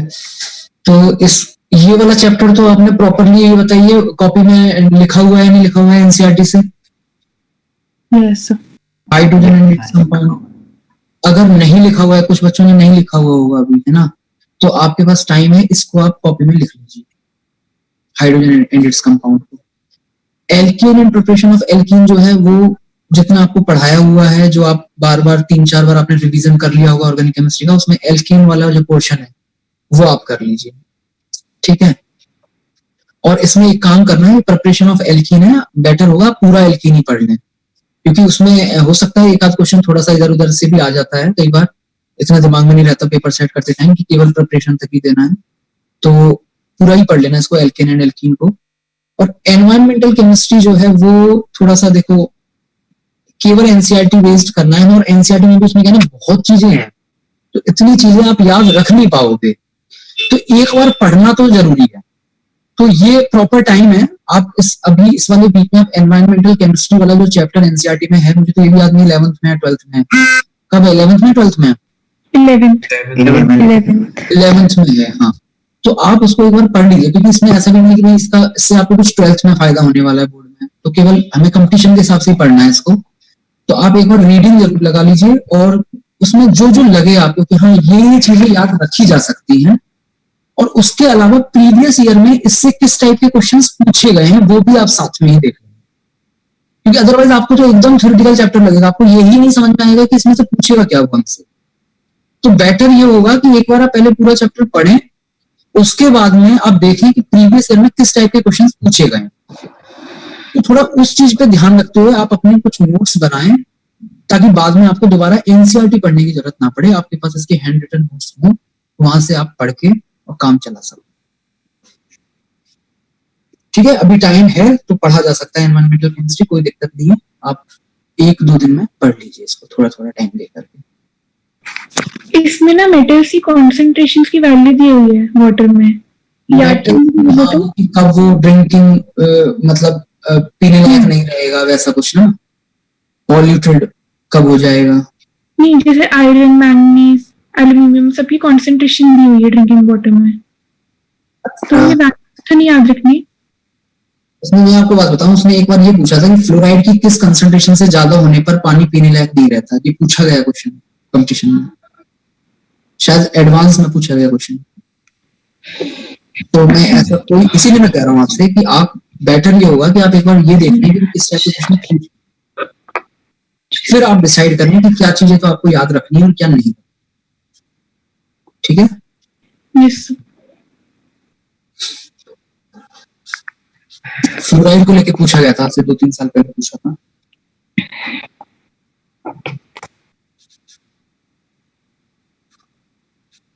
बट फिर भी मैं वही कहूंगा कि मतलब आप इस चैप्टर में बस उतना ही दिमाग लगाएं, उतना ही कि आपको मतलब ज्यादा लोड नहीं लेना है इस चैप्टर का। क्वेश्चन वैसे आता है, ठीक है, बट उतना ही करना जितना इजीली पूरा हो। जबरदस्ती याद करने वाला काम मत करना।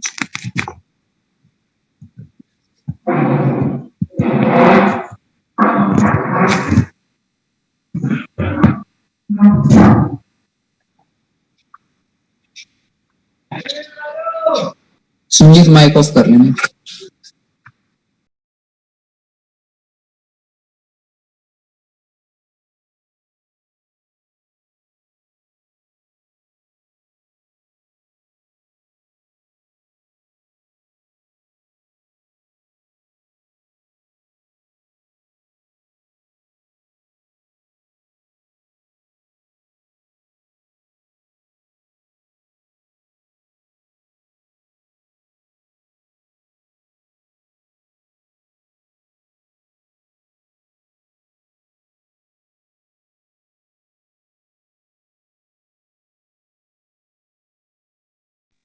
नेक्स्ट वीक वाले टेस्ट के टॉपिक्स क्या क्या हैं?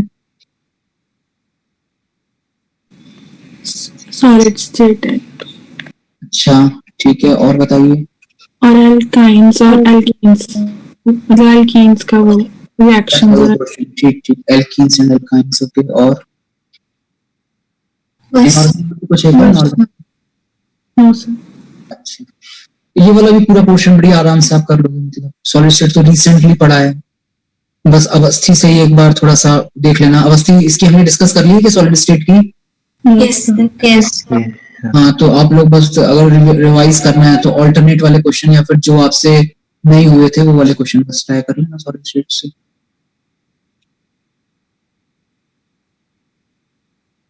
और ये एल्कीन और एल्काइन है ना, ये यहाँ 2 टुकड़ों में आ रहा है। मैं तो आपसे कहूंगा कि आप जब पढ़ने बैठो तो एल्कीन एल्कीन एल्काइन वो पूरा ही एक साथ पढ़ लेना, क्योंकि एल्काइन की रिएक्शन कुछ अलग थोड़ी नहीं है, वही तो है जो हम एल्कीन एल्कीन में पढ़ते हैं, बस वो 2 बार करवाते हैं। तो एक साथ ही पढ़ लेना, पूरा अच्छे से रिवाइज हो जाएगा। फिर बस एक चीज कंफर्म कर दो, ऑर्गेनिक में एनसीईआरटी देखनी है मेन से पहले। मैं बता रहा हूँ आपको ऑर्गेनिक में, हाँ एक चीज और कर लेना साथ के साथ। रुको रुको, ये बहुत अच्छी चीज है। एल्कीन एल्कीन और एल्काइन, ये 3 चैप्टर अभी जो आपके आने वाले हैं, इन तीनों चैप्टर में, उसमें शायद सिंपल हाइड्रोकार्बन करके ही है ये, ठीक है, इनकी फिजिकल प्रॉपर्टी करके है एनसीईआरटी। ये फिजिकल प्रॉपर्टीज के नोट्स बस बना देना, ठीक है, या बनाना एक अलग से लिखना हेडिंग, मतलब physical properties of organic compound. इसमें क्या है, एल्कीन एल्कीन एल्काइन के तो अभी बाकी अभी और चैप्टर आएंगे तो उनके भी बना लेंगे हम लोग, क्योंकि जैसे एल्काइल हैलाइड है, एल्कोहल है, कार्बोनिल कंपाउंड्स हैं, ये सब तो आपके 12th के लिए भी इंपोर्टेंस रखते हैं ना, तो वो फिजिकल प्रॉपर्टीज उस हिसाब से भी आपको याद हो जाएंगी। तो केवल फिजिकल प्रॉपर्टीज के लिए आप एनसीईआरटी उठा सकते हो, अदरवाइज जरूरत नहीं पड़ेगी। बोर्ड के लिए थोड़ा ना वो याद होनी चाहिए, मतलब कि इससे स्टार्ट करके, किसी कंपाउंड एक्स से स्टार्ट करके वाई कैसे कैसे बनाया जा सकता है। तो सिंथेसिस वाले कई क्वेश्चन हैं, वो आप एनसीईआरटी से देखना, उनकी आप प्रैक्टिस कर लेना, बोर्ड में उस टाइप का क्वेश्चन पूछता है कि मतलब प्रिपेयर कंपाउंड है उस तरीके से।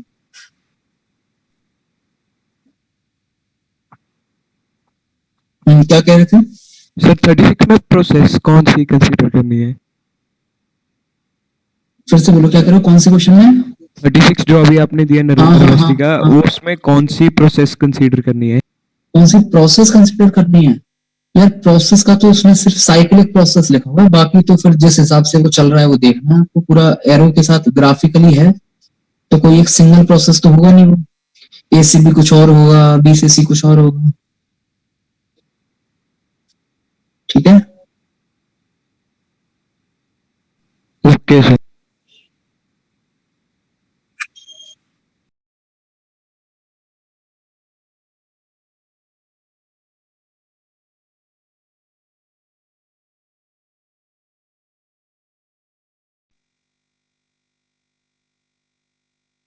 हाँ ध्रुव, एक्सेप्शन है वो।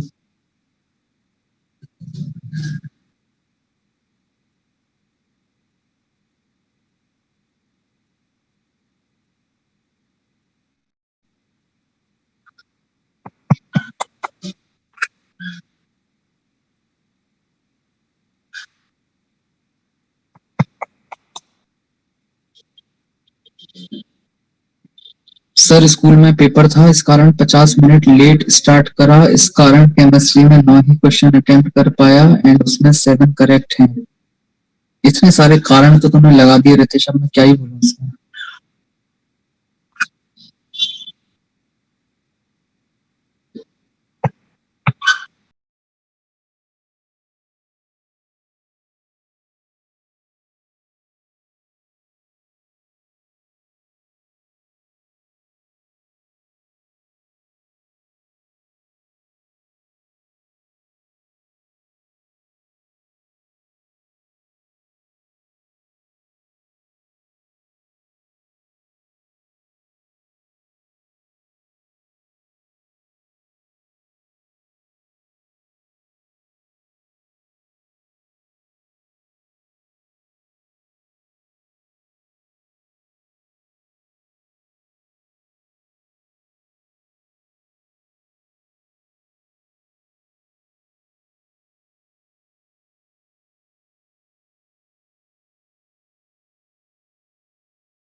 हाँ भाई, होने के चांस है, फिर बताना स्टार्ट किया जाए। सर होने वाला है, बस 2 मिनट। करो।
सर नंबर ऑफ मोल्स नहीं गिवन, बाकी तो नंबर ऑफ मोल्स नहीं गिवन है, जरूरत पड़ रही है एन लेके कर लो, ओके और सर। अगर नहीं गिवन है तो फिर 1 लेके कर लो यार, वो ज्यादा सही है। Okay sir.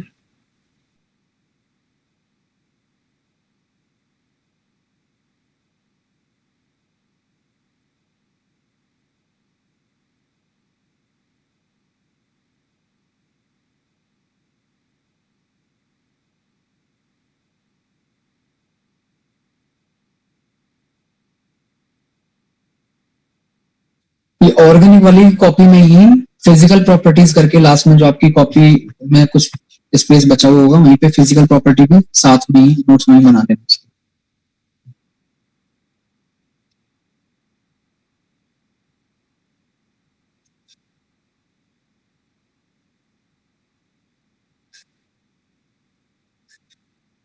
हाँ भाई प्रियंका, नीवा 36। सर हो रहा है।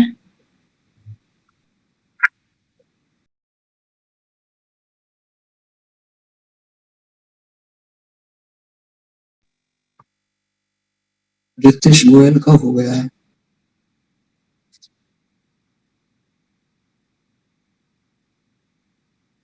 रितेश एक्सप्लेन कर दोगे ना, वॉशरूम तो नहीं भग जाओगे?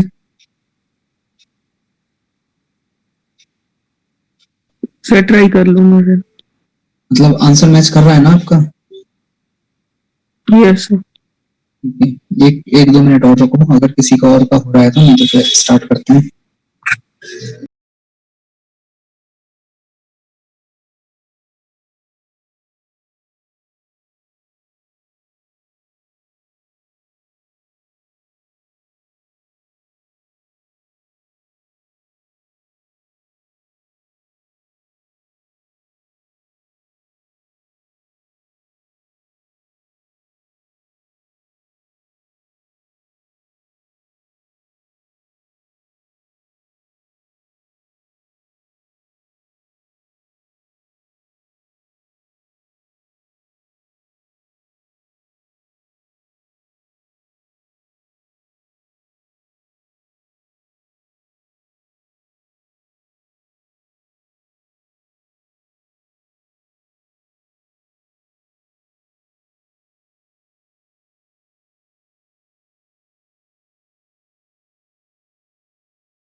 हमें 3 लोगों का हो गया है, अग्रिमा, रितेश और मन्नत।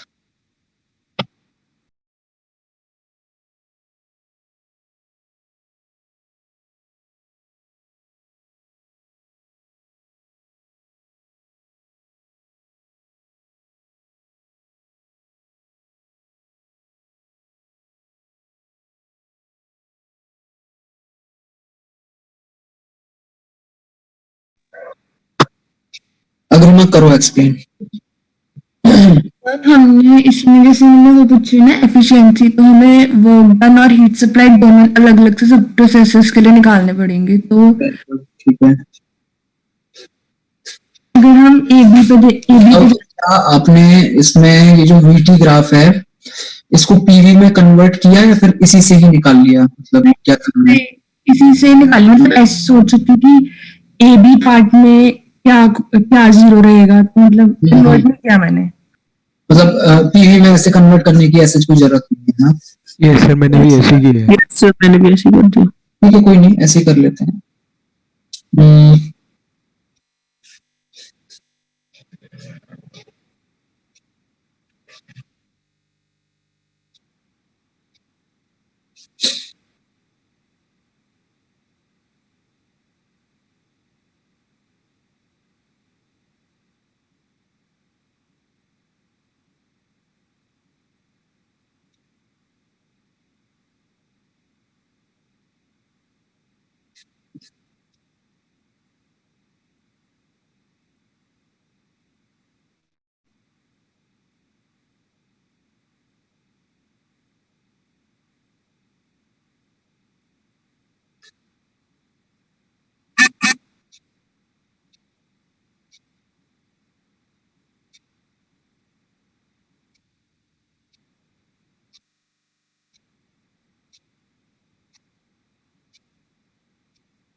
हाँ जी, ध्यान से समझिए, हमें चाहिए एफिशिएंसी।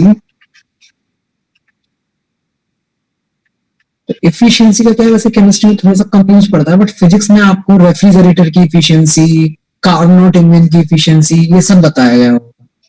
तो एफिशिएंसी के लिए हम लोग, एफिशिएंसी का वैसे फॉर्मूला तो एक ही चलता है, क्या, आउटपुट अपॉन इनपुट इनटू 100। तो यहां इस तरीके के साइक्लिक प्रोसेस में इनपुट का क्या मतलब होता है, हमने जो उसको हीट दी, ठीक है, heat supplied,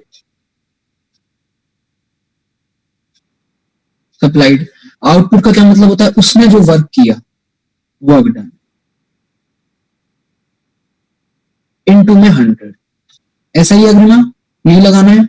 yes sir. Sir into 100 नहीं कहेंगे कि ऑप्शंस में था नहीं। हाँ अच्छा, यस सर। तो ये अच्छा ठीक है कोई बात नहीं,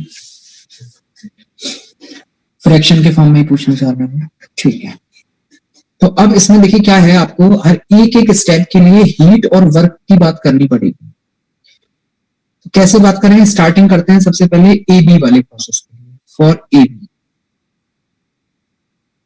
ये बताइए अग्रिमा, ए बी के लिए क्या करें।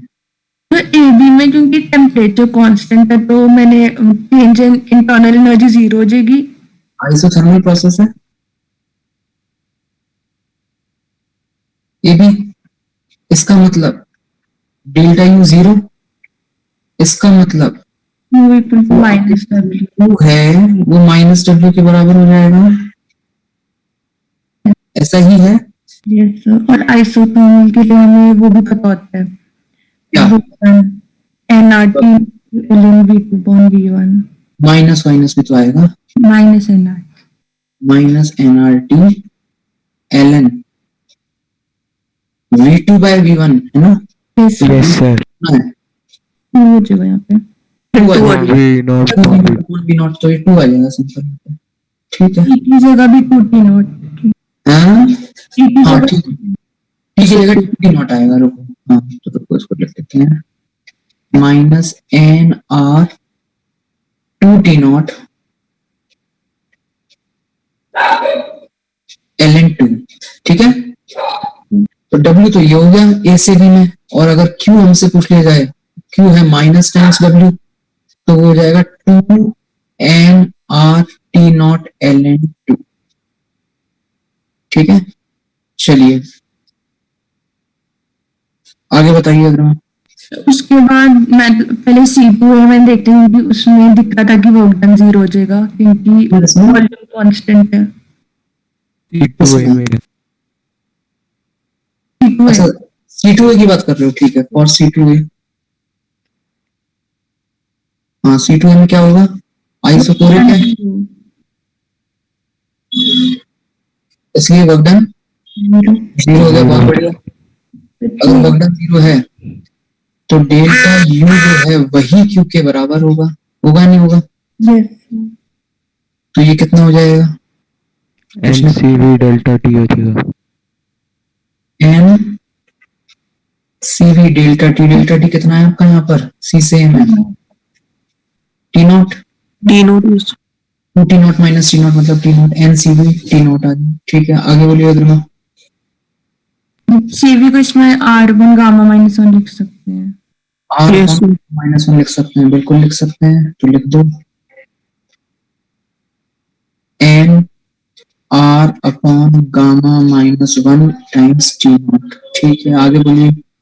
तो अच्छा B2C में कुछ भी 0 नहीं होगा तो उसके लिए वो पूरा इक्वेशन लिखना पड़ेगा कि delta is equals to Q plus W for B2C बोलिए क्या क्या कहोगे।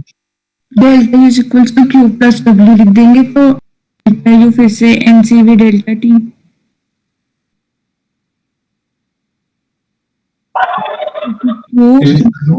माइनस ये इसको बोलो। एक बात बताओ, इसमें प्रेशर कांस्टेंट है नहीं है? है सर। तो आइसोबारिक प्रोसेस है ना अग्रिमा, आइसोबारिक में वर्क डन इजीली निकल जाता है क्या? तो आपने उस चीज का यूज नहीं किया तो फिर थोड़ा लेंथी पड़ गया होगा, आपको कैसे किया फिर आपने? मैंने P को सीधा NR T not upon V not लिख लिया। एक मिनट और कोई नहीं बोलेगा अगर मैं आप बोलो डेल्टा यू को तो एनसीबी डेल्टा टी होगा, फिर क्या किया आपने? Sir is equal to Q plus W को मैंने NR T not upon V not लिख दिया इनटू तुम्हारा T not upon V not कैसे मतलब? क्योंकि प्रेशर दोनों एंड उस पे सेम था ना, आइसोबारिक, मतलब मैं ये सोची कि आइसोबारिक है, मैंने ये बोल दिया कि प्रेशर सेम है। अच्छा ठीक है, मतलब वैसे वो नहीं किया बट वो प्रेशर जो भी सेम है वो बाहर निकाल के और फिर नहीं तो मतलब वर्क डन के लिए फॉर्मूला कौन सा यूज किया आपने? Integration of P external into V। मतलब यूज किया है पी एक्सटर्नल सेम था तो आपने कर दिया माइनस पी बाहर और फिर डीवी, तो डीवी के लिए क्या किया? D के लिए फाइनल मैंने इनिशियल कर दिया। ठीक है, तो ये कितना आ गया आपके पास में डब्ल्यू? W मेरा NR T not upon V not into V not minus 2V not वगैरह, तो NR T नॉट ही रह जाएगा एंड में। R T not upon B not, ठीक है, और फाइनल माइनस एक सेकंड पहले तो माइनस, हाँ जी प्रोसेस चल रहा है हमारा बी से सी, तो फाइनल का मतलब हुआ सी, सी पे बी है वी नॉट माइनस बी पे वी है 2V नॉट, ऐसा ही कुछ किया था क्या? Yes sir. तो ये आएगा आपका माइनस में वी नॉट और माइनस वी नॉट से माइनस वी नॉट खत्म, तो ये कितना आ जाएगा डब्ल्यू आपका एन आर टी नॉट, यही? Yes sir. ठीक है, हाँ यही, मतलब हम लोग वैसे भी आइसोबारिक करके करते तब भी यही काम करते, एन आर टी नॉट। ठीक है आगे बोलिए। अच्छा इसमें डेल्टा टी बताओ आप, डेल्टा टी कितना है? T नॉट ही है सर। बी से सी में, बी से सी में टू डेल्टा टी नहीं माइनस में है ना? नॉट आएगा sir, minus two minus T not. Minus T not है तो ये हो जाएगा माइनस एन, इस वाले सीवी की जगह भी R upon gamma minus one कर दूं क्या? Yes sir. Minus N R upon gamma minus one times T not is equal to Q plus N R T not. ठीक है अब मैं आगे बढ़िए। सर अब हर के लिए Q को मतलब अलग अलग से लिख लिया ताकि एक बार पता चल जाए कि आगे क्यों है, बस फिर वर्क को ऊपर ऐड कर दिया और Q को ऐड करके नीचे डिवाइड कर दिया और सिंप्लीफाई करना पड़ा थोड़ा सा। सबसे पहले टोटल वर्क नेट वर्क निकाल लेते हैं, वर्क नेट, हाँ जी तीनों वर्क को ऐड करना पड़ेगा। फर्स्ट वाला वर्क कितना है ए से बी में है minus N R T minus 2 N R T not L N two minus 2 N R T not L N two, okay plus N R T. Expansion था ना ए से बी में वॉल्यूम बढ़ रहा था तो नेगेटिव है, ठीक है। उसके बाद में प्लस बी से सी में, तो हाँ बी से सी में है वर्क डन कितना है? बी से सी में N R T not N R T not plus और सी से ए में 0 है ना, तो वो हटा दो, ये आ गया आपका net work done. Okay now what about Q, Q net कितना आएगा बोलिए? ए से बी में 2 N R T not L N two, ठीक है। फिर बी से सी में कितना आएगा? बी से सी में N R T not upon gamma minus one, और ये नहीं आएगा माइनस में एन आर टी नॉट आएगा सॉरी सर, है ना, कितना आएगा ये net? Minus N R T not minus N R T not upon gamma minus one, ठीक है। What about C to A? N R T not gamma minus वो plus में आएगा,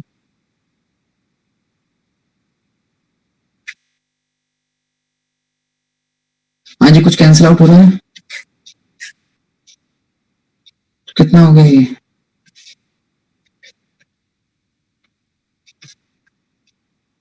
to N R T not L N two minus N R T not, ठीक है।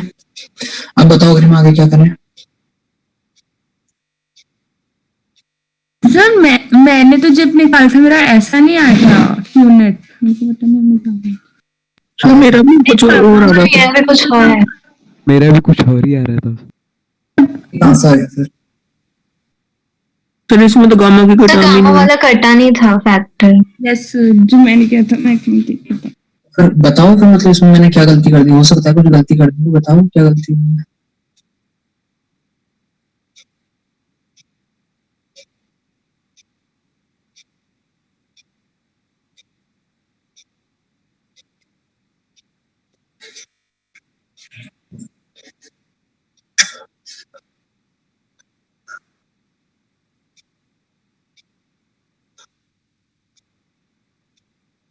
आपका माना क्या हालत है क्यूनेट?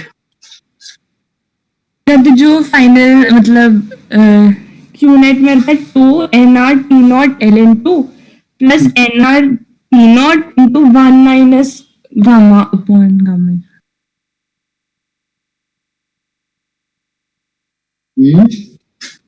मतलब आपका 2R T not LN2 2R T not LN2 plus NR T not upon gamma -1। सिर्फ NR T नॉट के नीचे गामा -1 था। ये क्यूनेट आ रहा था मेरा। ऊपर तक तो मैंने यही किया था जो मैंने आपको बोला था कि ऐसे करना है। ये कैसे आ रहा है? मैं वही तो पूछना चाह रहा हूँ, मतलब कि कहाँ से आ गया? मतलब मेरे वाले में क्या गलती है?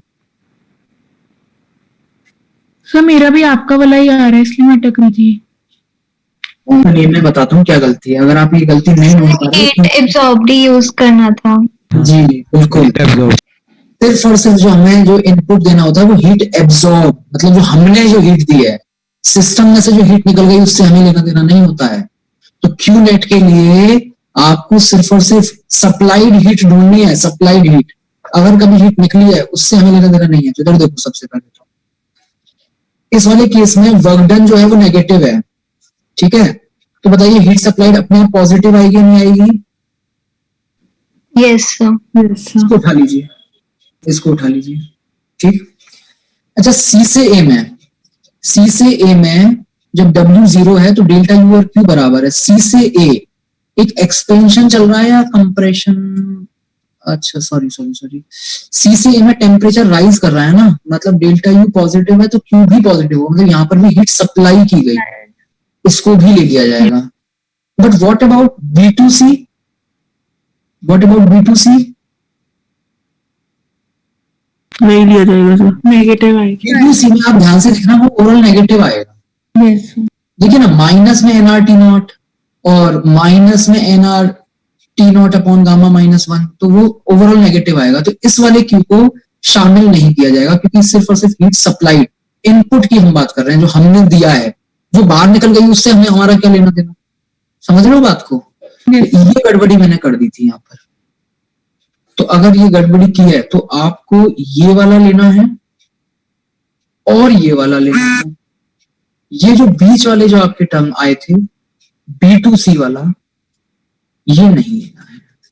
अगर ये नहीं लोगे तो ध्यान से देखिए फिर आपका जो Q नेट आएगा वो यही आएगा जो अगर 2NR NR आएगा इसमें, 2NR T नॉट LN2 और प्लस में NR T not upon gamma -1। Q net अब आपके पास है, W नेट आपके पास है। फॉर्मूला लगा दीजिए ऊपर वाला जो लिखा हुआ है यहाँ पे, वर्क डन ऊपर, हीट सप्लाइड नीचे, इनटू 100 करना नहीं इस केस में। हाँ जी, हो जाएगा, कर लोगे?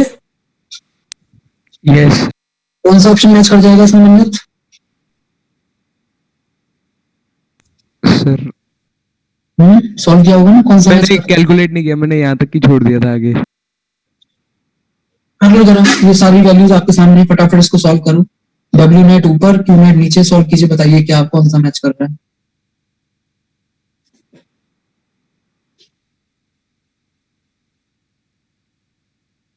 इसमें NR तो आप ऊपर नीचे से कॉमन लेके कैंसिल कर देना।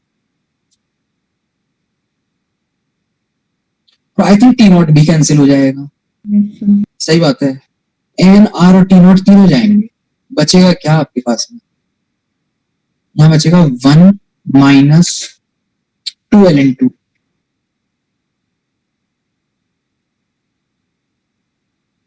ऑप्शन में सर ए ऑप्शन का नेगेटिव होना चाहिए। मतलब एक सेकंड भाई, इस हमें तो मॉड में लेना है ना वर्क डन। यहाँ जो वर्क डन है ये हमें मॉड में लेना होता है, इफिशिएंसी नेगेटिव थोड़ा आएगी। हीट सप्लाइड तो पॉजिटिव है लेकिन वर्क डन तो टोटल नेगेटिव भी हो सकता है, और इस केस में एक्चुअली नेगेटिव ही है, तो वर्क डन पॉजिटिव लेना है। तो ये जो आपके पास में वर्क डन आ रहा है ना 1 माइनस 2Ln2, इसको इसके साथ एक माइनस का साइन लगा दो, तो बेसिकली ये जो आएगा वो आएगा 2Ln2 माइनस 1, और क्यूनेट में एनर्जी उड़ाने के बाद क्या बचेगा 2Ln2 प्लस में 1 अपॉन गामा माइनस 1। अब सॉल्व कर लो, ये आंसर है। ये ऑप्शन आ रहा है? Yes sir. ठीक है, ये याद रखिएगा। 1 माइनस 2Ln2 माइनस 1 के साथ में गामा माइनस 1 मल्टीप्लाई हो जाएगा ऊपर, ठीक है, और नीचे आएगा 1 plus gamma minus 1 times 2Ln2। ठीक है, ये ऑप्शन मैच कर रहा है, परफेक्ट। ठीक है, तो इसको मैं यहीं तक रखता हूं, बाकी फिर नेक्स्ट क्लास में देखेंगे। हमारा थर्मोडायनेमिक्स जो है वो उसका 2/3 हिस्सा जो है वो कंप्लीट हो चुका है, जो कि एकदम हाईली लॉजिकल है। अब इसमें जो अभी जो 1/3 जो बचा है ना, है तो देखो लॉजिकल वो अभी वो भी जो 1/3 बचा है, लेकिन उसके लॉजिक्स को समझने के लिए थोड़ा सा जो है वो मामला ज्यादा पेचीदा है। तो बजाय उसमें हम पूरा लॉजिक समझने के, हम उसमें थोड़ा फॉर्मूला बेस्ड अप्रोच रखेंगे, तो काम हमारे लिए आसान रहेगा। चीजें उसमें सारी समझना अभी हमारे लेवल पे पॉसिबल नहीं है। उसमें एक क्लॉशियस थ्योरम होता है, क्लॉशियस थ्योरम से जाकर के एंट्रोपी का टर्म आता है, तो वो सब चीजें उस लेवल पे समझना थोड़ा भी मुश्किल रहेगा। तो उसमें हमारी अप्रोच जो रहेगी वो थोड़ा फॉर्मूला बेस्ड रहेगी 1/3 पोर्शन के लिए। क्लॉशियस इनइक्वालिटी, वही क्लॉशियस इनइक्वालिटी की ही बात कर रहा हूँ। वो थ्योरम वहीं से आती है, वो इनइक्वालिटी। उसमें कुछ इस तरीके से रहता है, Q/T इज लेस देन और इक्वल टू 0 करके कुछ इस तरीके से रहता है। अच्छा सर, यहीं से ही एंट्रोपी जो टर्म आता है ना, वो एंट्रोपी टर्म इंट्रोड्यूस ही यहाँ से होता है कि Q/T कांस्टेंट है तो उसको S बोल दो, एंट्रोपी बोल दो, फिर वो रैंडमनेस बताता है। उसकी शुरुआत यहाँ से होती है। तो उतना डिटेल में हम लोग नहीं जाएंगे इस 1/3 पोर्शन में। Yes sir. ठीक है, एंड करते हैं इसको। आप लोगों ने जिन्होंने भी लेवल 2 के क्वेश्चन नंबर 24 से लेकर 35 तक नहीं किए थे, वो आप लोग आज ट्राई कर लेना।